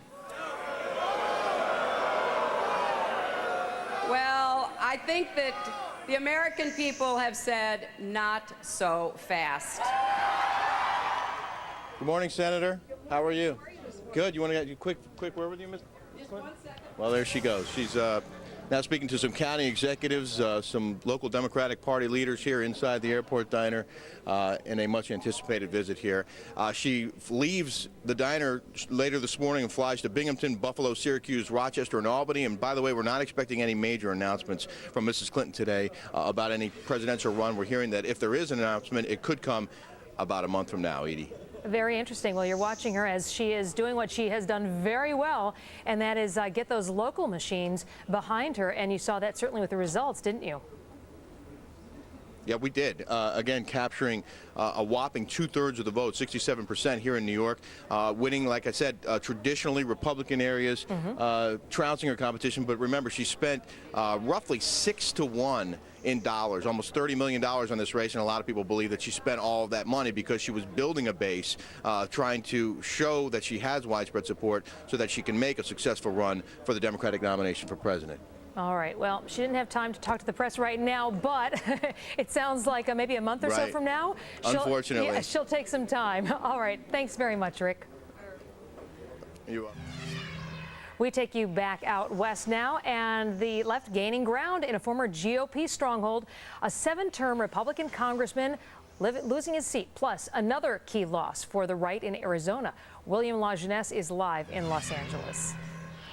Well, Edie, you know, Republicans did lose the House, but President Bush may have found common ground on illegal immigration. With a more moderate House, he is more likely to get his way on illegal immigration. That is a guest worker bill that has a path to citizenship. It does not require illegals who are already here to go home. But Arizona voters definitely send him a mixed message. They approved 3 propositions prohibiting illegal immigrants from 1, receiving bail, 2, punitive damages from civil suits, and 3, any kind of in-state college tuition or almost any form of government aid. and yet they threw out one of the leading voices against illegal immigration, J.D. Hayworth. Hayworth is a polarizing figure. The Arizona Republic called him a bully. Hayworth had a 15-point lead until Democrats targeted his race. Instead, they elected moderate Harry Mitchell, an ex-mayor of Tempe and state lawmaker. He is, like John McCain, favoring a guest worker bill and a path to citizenship for illegals already here. I think people are just plain wanting a new direction. I think they're tired of the way things are going in Washington, and they believe that we ought to be have some new priorities. Now, the surprise in California, the defeat of 7-term Congressman Richard Pombo, current chairman of the House Natural Resources Committee and a vocal opponent of the current Endangered Species Act. He was targeted by environmental groups and Hollywood celebrities, and he lost to a political neophyte, Jerry McNerney. Initially, even the Democratic Party hadn't supported McNerney. Now, on ballot propositions, Californians rejected a $4 billion tax on domestic oil production, giving that money instead to alternative energy, and that was despite the support of President Clinton and Al Gore. Californians also rejected. Oh, we lost that shot right now. We will try to rejoin him, but we're continuing to watch the races that are still being decided this morning. In the meantime, we move on. He's been criticized for his handling of the Duke University rape investigation, but that didn't seem to hurt Mike Nifong in the polls. The Durham, North Carolina DA won re-election last night, taking more than twice as many precincts as his main challenger. Nifong's opponents had been hammering the way that he's managed the investigation of those Duke lacrosse players accused of raping an exotic dancer. But in the end, not enough. Nifong will be Durham's DA for the next 4 years. A polling site showdown, Texas style. Democratic State Representative Patrick Rose got a lot more than he bargained for at the ballot box yesterday. He says he was campaigning when a former opponent, a man he beat 4 years ago, took a shot, a cheap shot. Rick Green, his challenge from 2002, accused that is of jumping out of his truck, throwing a punch, and Representative Rose is with us now. Good to have you here with us. Good to be with you, Edie. Well, tell us what happened. Where were you, and what unfolded? I was down the road from your hometown, Edie, at the Sunset Canyon Baptist Church on 290, talking to voters as they were in line, waiting to vote, and didn't even see the guy come out of the car. He landed a push, but he didn't land a punch, and it was over before it really began. Any idea why? I think there's a lot of bad blood over the last 4 years. The good news is, and what we're excited about, I got back to work. We worked the polls till 7 o'clock, and I'm just excited to have the opportunity to be back for 2 more years to serve the families of this district. We've got to finish the turn lane, ED, there on Highway 290 out to your ranch, get that done. We've got a lot of important issues in the district. I'm excited to get back to work. But does it strike you as unusual and perhaps an indication of how contentious politics in general has gotten when it comes down to someone throwing a punch outside the Baptist church? I think it's way over the line. Very unfortunate that it happened. I mean, people have, and for good reason, bad feelings about politics and politicians today. This is a great example of why they do. I'm just glad that, it was over quickly. No one was hurt. I was back to work, and most exciting of all, I'm just excited to get back to work for this district these next 2 years. All right. Well, thanks for being with us. Next time, I understand you're keeping your left up. Going to keep the left up. Okay. Thank you very much, Representative Patrick Rose. Have a nice day. You too. Coming up, we will check in on Montana. Democrat John Tester started Election Day chopping feed for his cattle, while he continues to wait on ballot counting to see if he is Montana's newest senator.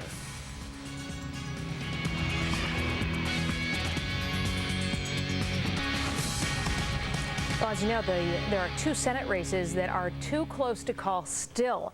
In Virginia and Montana, some precincts in the absentee voter form still have to be counted and heard from, and recounts then could swing those races either way, with control of the Senate still hanging in the balance.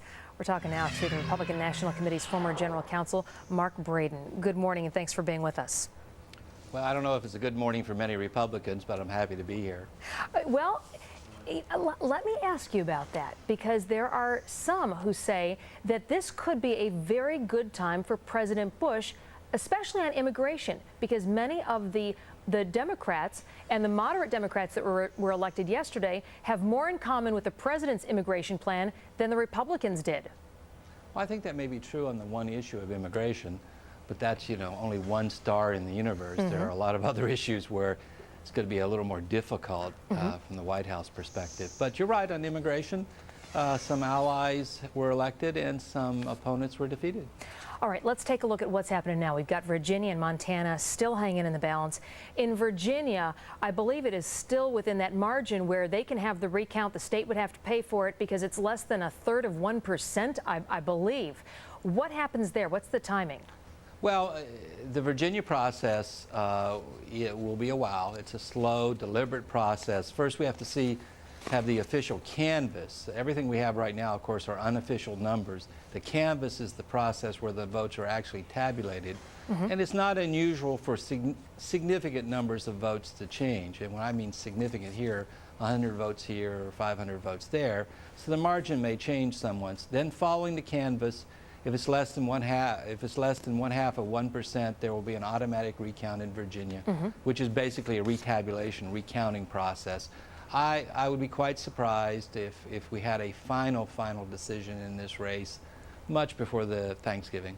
Wow. All right, let's take a look at Montana. Still tabulating the votes there. Less than 2,000 votes, I believe, differentiating the two candidates. What happens there?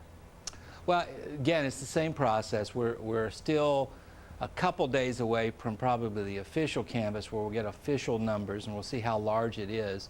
Montana has a statute. They do not have an automatic recount, but anything that's less than 1/4 of 1% and also 1/2 of 1% is a different standard. That's exactly what you say. But basically, if the candidate asks for it, the losing candidate asks for it, they'll get it. And again, with control of the Senate being in play, I see very little likelihood that a recount won't go forward in Montana, too. Okay. Well, thanks for joining us, Mark Braden, former General Counsel to the Republican National Committee. And a look at the White House, where President Bush expected to speak to the nation about the election results. That's coming up at 1 o'clock Eastern Time. We'll have that for you live. After the break, a closer look at the message voters sent.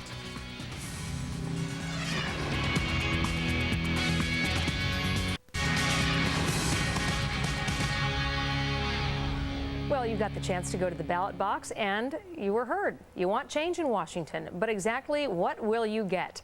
Take another look at the balance of power on Capitol Hill. Now, here is the House. Democrats will be in control there, 229 to 205 with one independent. And in the Senate, the Democrats needed 6 seats. Now, they've got 4 so far. The 2 races that we mentioned a few moments ago still up in the air. So Democrats run the House. They may wind up running the Senate. But what does all that mean for you, for America? Charles Krauthammer is a syndicated columnist and a Fox News contributor, and it's good to have you here with us. Pleasure to be with you. So what does this mean? Do you move forward on legislation? Do you really see any changes? I think there'll be very little in the next 2 years. The president has lost much of his power. When you lose the House, and he's going to lose the Senate as well after the recounts are done. It's a vote of no confidence, and that's how it'll be seen. On the other hand, the Democrats do not have the huge majorities they would need to pass anything over the president's veto. You might get one piece of legislation on immigration. Other than that, nothing. What you will have is agitation by the Democrats on Iraq, but I cannot see the Democrats actually withholding money from the troops, which is their only real on-the-ground leverage, because that would be seen as undercutting our boys and girls overseas. So there'll be a lot of arguing over it, but the president still will determine Iraq policy. You know, we had the chance to hear from Rahm Emanuel earlier today on Fox News Channel, and he is the person who really went out and picked the people to run against Republicans. And he chose people that are Democrats, but in many ways were social conservatives. Now, when those people come into Washington and are up against the like of Nancy Pelosi and Charlie Rangel and the folks who are leading their party, what will happen? Well, if you're a freshman and you're going to sit in the back bench, you're not going to make a lot of noise. But you've got to be reelected in 2 years. You do, but I don't think there'll be any radical steps. For instance, on the minimum wage, every Democrat can agree on that. There's not going to be any stuff on the hot button social issues. And these Democrats, remember, do owe their election, as you say, to Rahm Emanuel, who recruited them, to Nancy Pelosi, so they will be fairly loyal. You won't begin to see defections, because after all, this is an expansion of the ideological base of the Democrats. They're becoming a bigger tent. But the splits among them would happen way down the road a few years into this, and not in the next year or two. Okay, let's take a look then down the road a couple of years. Right now, we get Democrats taking over the major positions in the House. But if by 2008 they have not been able to accomplish anything significant, doesn't that hurt them on the bigger political scale? Absolutely. I mean, there are some people who might argue that if you were very cynical, you would say that this was what the Republicans needed, a kick in the pants, and also a shift of the responsibility to the Democrats. They now have to join in the governing in a very hard situation in Iraq and elsewhere, and if things don't go well, they will share in the blame. Whereas had the Republicans maintained the House and the Senate, they would be the fall guys for every calamity or misadventure between now and then. So in a sense, sharing power on the run-up to an open presidential election in 2008 is something that, ironically, I think are going to help the Republicans in the presidential election. All right. Well, we appreciate your time this morning. Charles Krauthammer, thank you. It's a pleasure. Coming up right now, live look at the big board and what some could read as Wall Street's take on the election. Take a look at that right now. Dow Industrial Average just down a little under 7 points at 12,149. Plus, coming up in our program, we're going to be hearing from a lot of folks. Nancy Pelosi, I believe, will be speaking. The president is going to be talking. And Senator Allen, his campaign advisor, will be holding a news conference in about a half hour. Of course, that's one of those Senate seats that is still up in the air. You are watching Fox News Channel.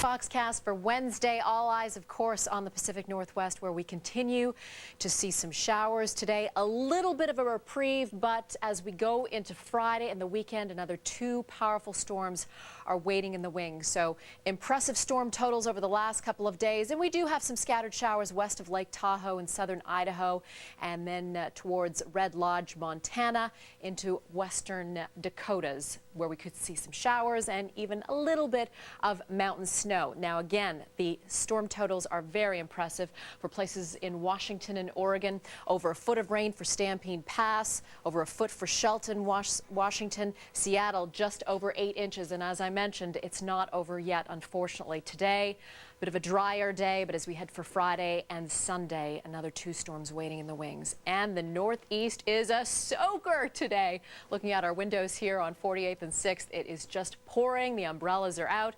We are looking at showers and thunderstorms from Harrisburg, Pennsylvania, through Philadelphia, New York City, Worcester, Massachusetts, and just around Bangor, Maine. So this wet weather going to continue throughout the afternoon and evening, a slow-moving system, but we should have a drier day tomorrow as well. We could see some scattered showers for the Carolinas and the Florida region, but so far the Sunshine State looks pretty dry. Temperatures, that's our other big story. We're going to see highs today close to 30 degrees above average in some cases. We could hit records in parts of the Midwest and the Central Plains. Right now looking at 50s for a lot of you folks. 65 in Dallas, 67 in Houston, 58 in New York.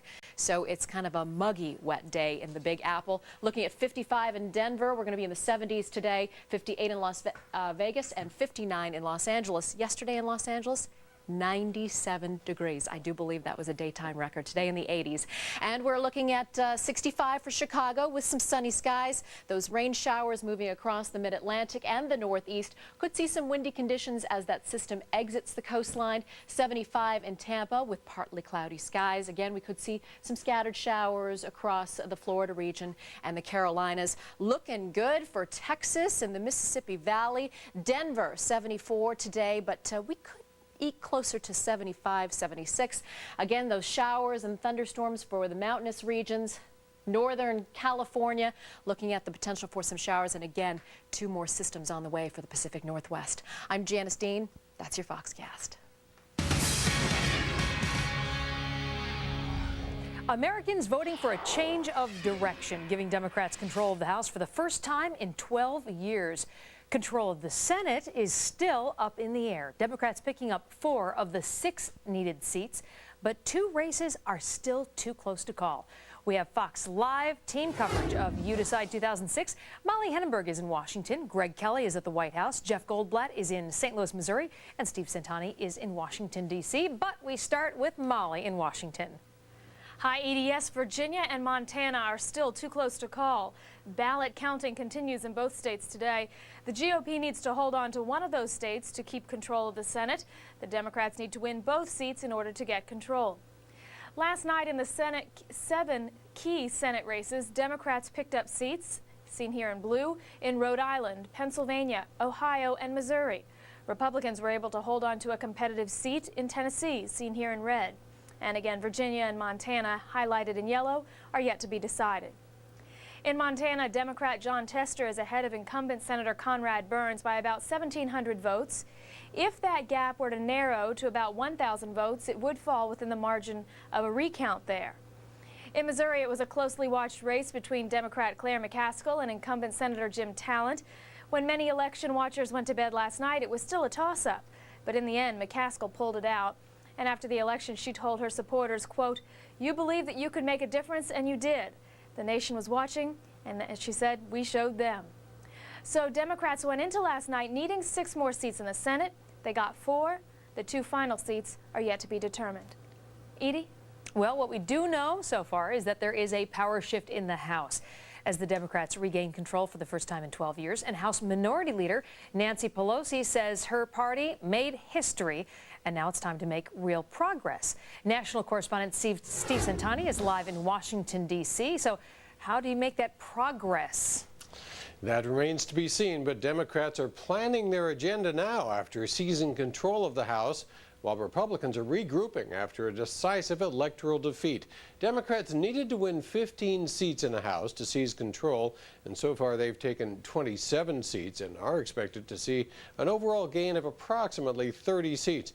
That means Dennis Hastert is on his way out as House Speaker, and California Congresswoman Nancy Pelosi is on her way in. She said last night Americans have voted for a new direction, especially in Iraq, where she says staying the course has not made America safer.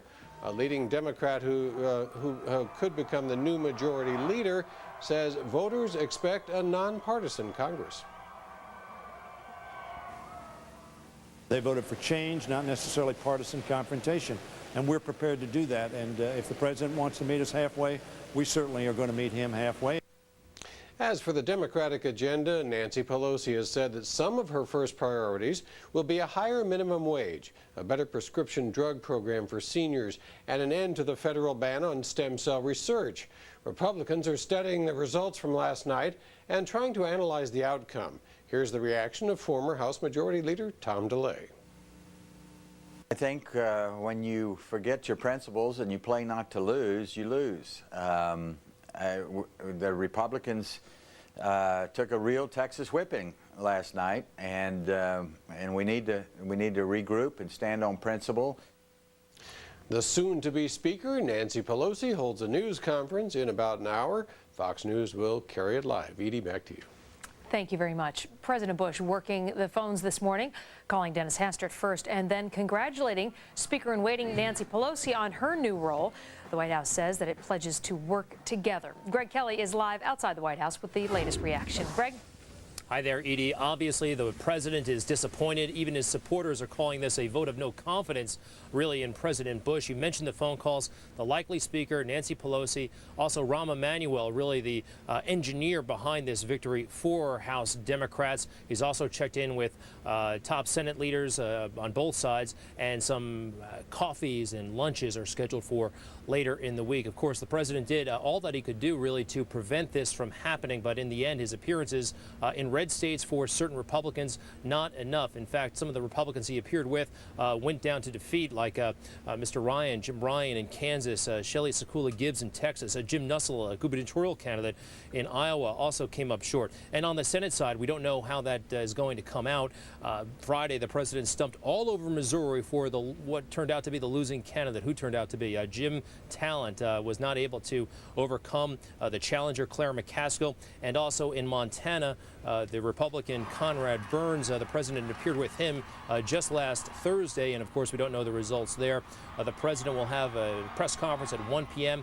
and what we're hearing is that there are going to be tough questions for the president, of course, what went wrong and why the level of optimism. We were with the president for the past 5 days. He was on the campaign trail, and if you listen to his speeches, it seemed like it wasn't just spin, like the president truly believed, and Karl Rove truly believed, that they were going to pull out a victory in the House and in the Senate. Didn't happen. President Bush facing some questions today, 1 o'clock Eastern. Back to you, Edie. All right, thank you very much.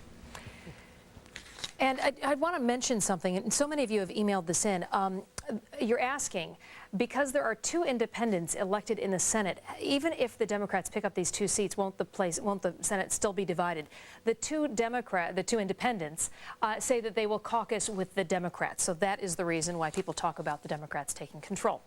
In the meantime, words of reassurance from the U.S. ambassador to Iraq, Zalmay Khalilzad, telling Iraqis that U.S. policy won't change despite the GOP losses in the midterm elections.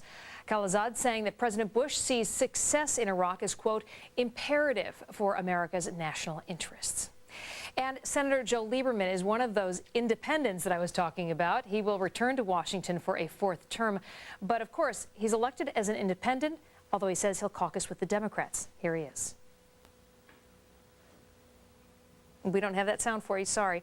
Mr. Lieberman beat out Ned Lamont just 3 months after the anti-war businessman toppled him in the Democratic Party. And that is why Senator Lieberman decided to run as an independent.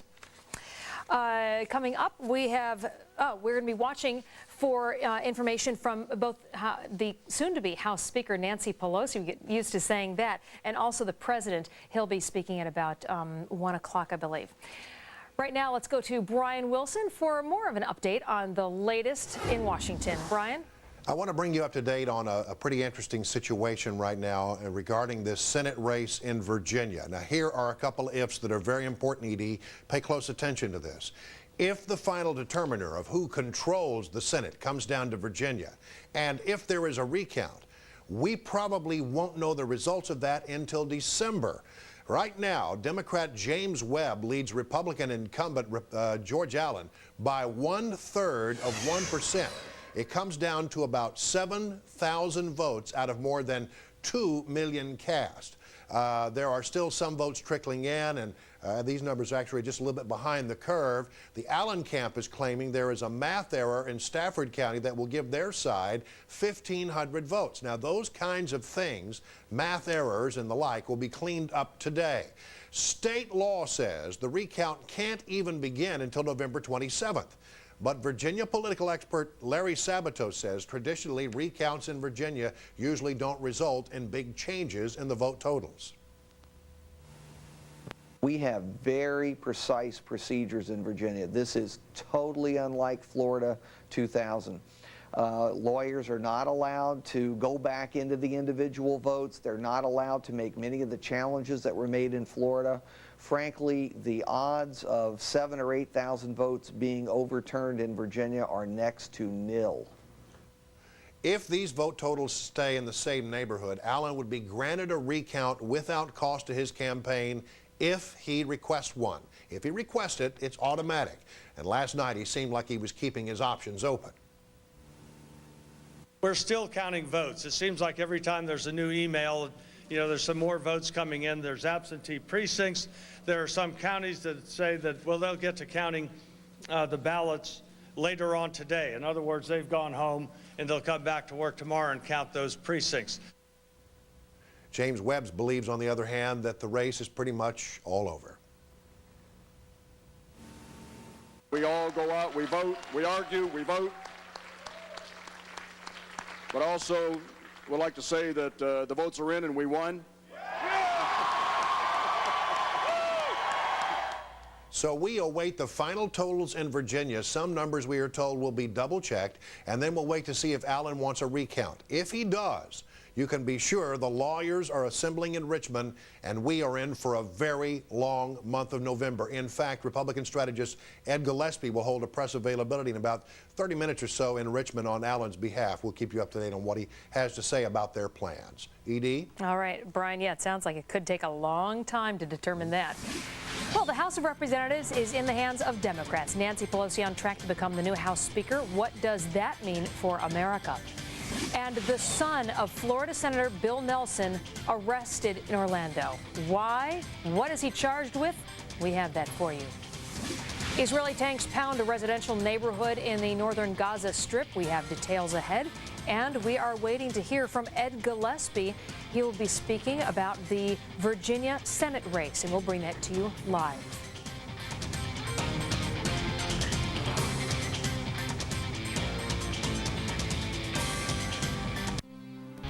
Welcome back to You Decide 2006. I'm Edie Hill, and that is the George Allen headquarters. Of course, that is the Virginia Senate race. They're still trying to determine if they can select a winner or if this will go for a recount, and that means we probably wouldn't find out until at least, at the earliest, the end of November. We will be listening for the news conference. When that starts, we'll bring that to you right about 11:30.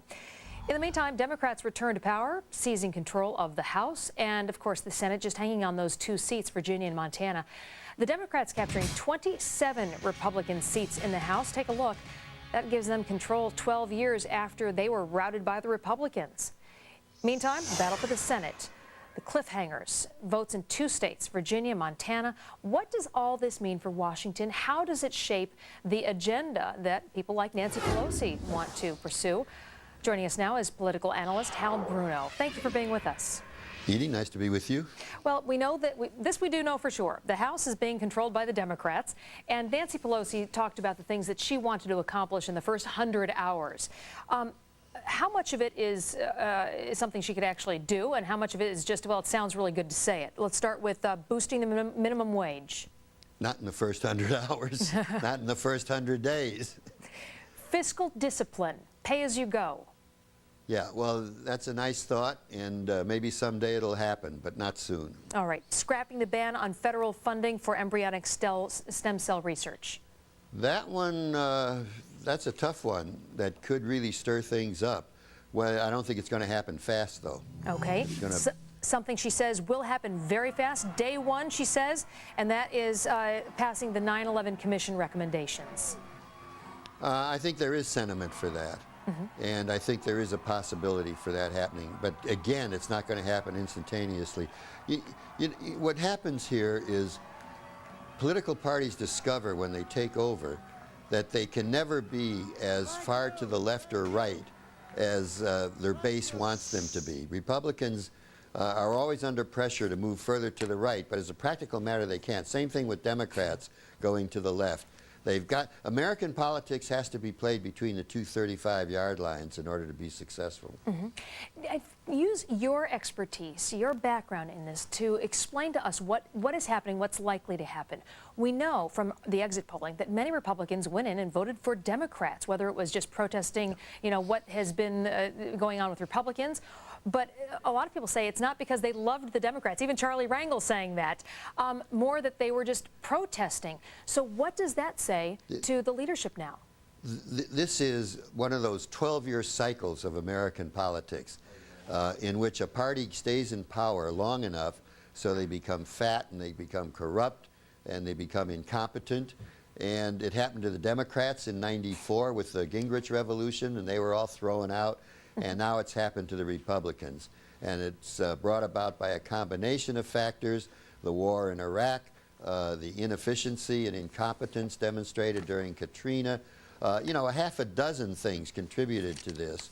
And so this is what you would call a natural upheaval brought about by unnatural causes. Something else happened, though, and that is that Rahm Emanuel says he went out and he found Democrats that were socially conservative on many issues. So when those socially conservative Democrats go to Washington and meet up with Nancy Pelosi and Charlie Rangel and the people who will be running the committees, what's going to happen?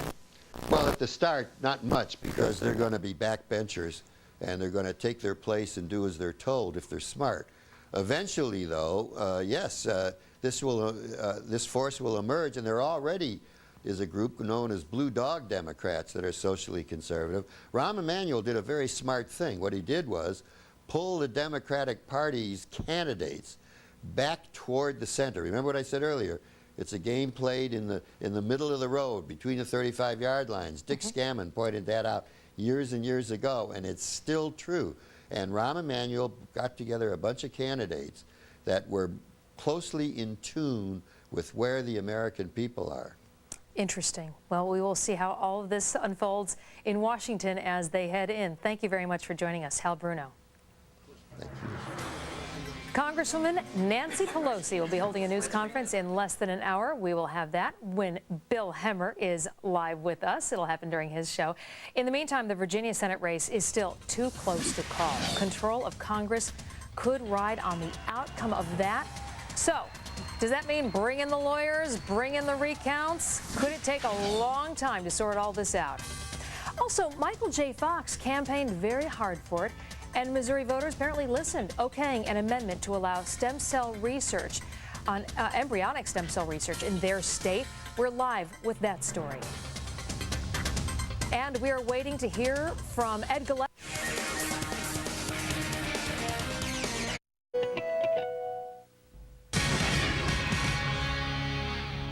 You Decide 2006, and we're watching right now Rahm Emanuel. He is in Washington with a little post-election briefing with reporters. We did that at the IE. On the national level over here, helping us on this side of the wall, was a team of strategic people we had put around Paul Begala, Stan Greenberg, James Carville, Mark Gersh, Rosa DeLauro, and Jeff Guerin, and Chris Carney, and Debbie Wasserman Schultz.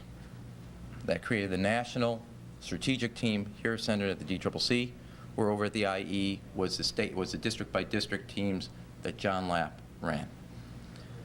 And lastly, if I could. Well, we're listening to him talk about thanking people that you and I don't know. So I assume that's not very interesting for you. So we're going to cut away for a while. If he says something that might matter to you, we'll go back to it. In the meantime, a recount in the Virginia Senate race looking very likely.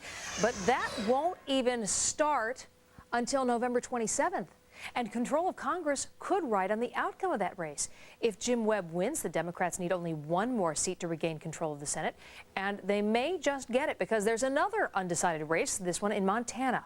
For more on what's next in both of these races, let's bring in Jan Barron, former general counsel for the Bush 88 campaign and for the RNC. Thanks for rejoining us.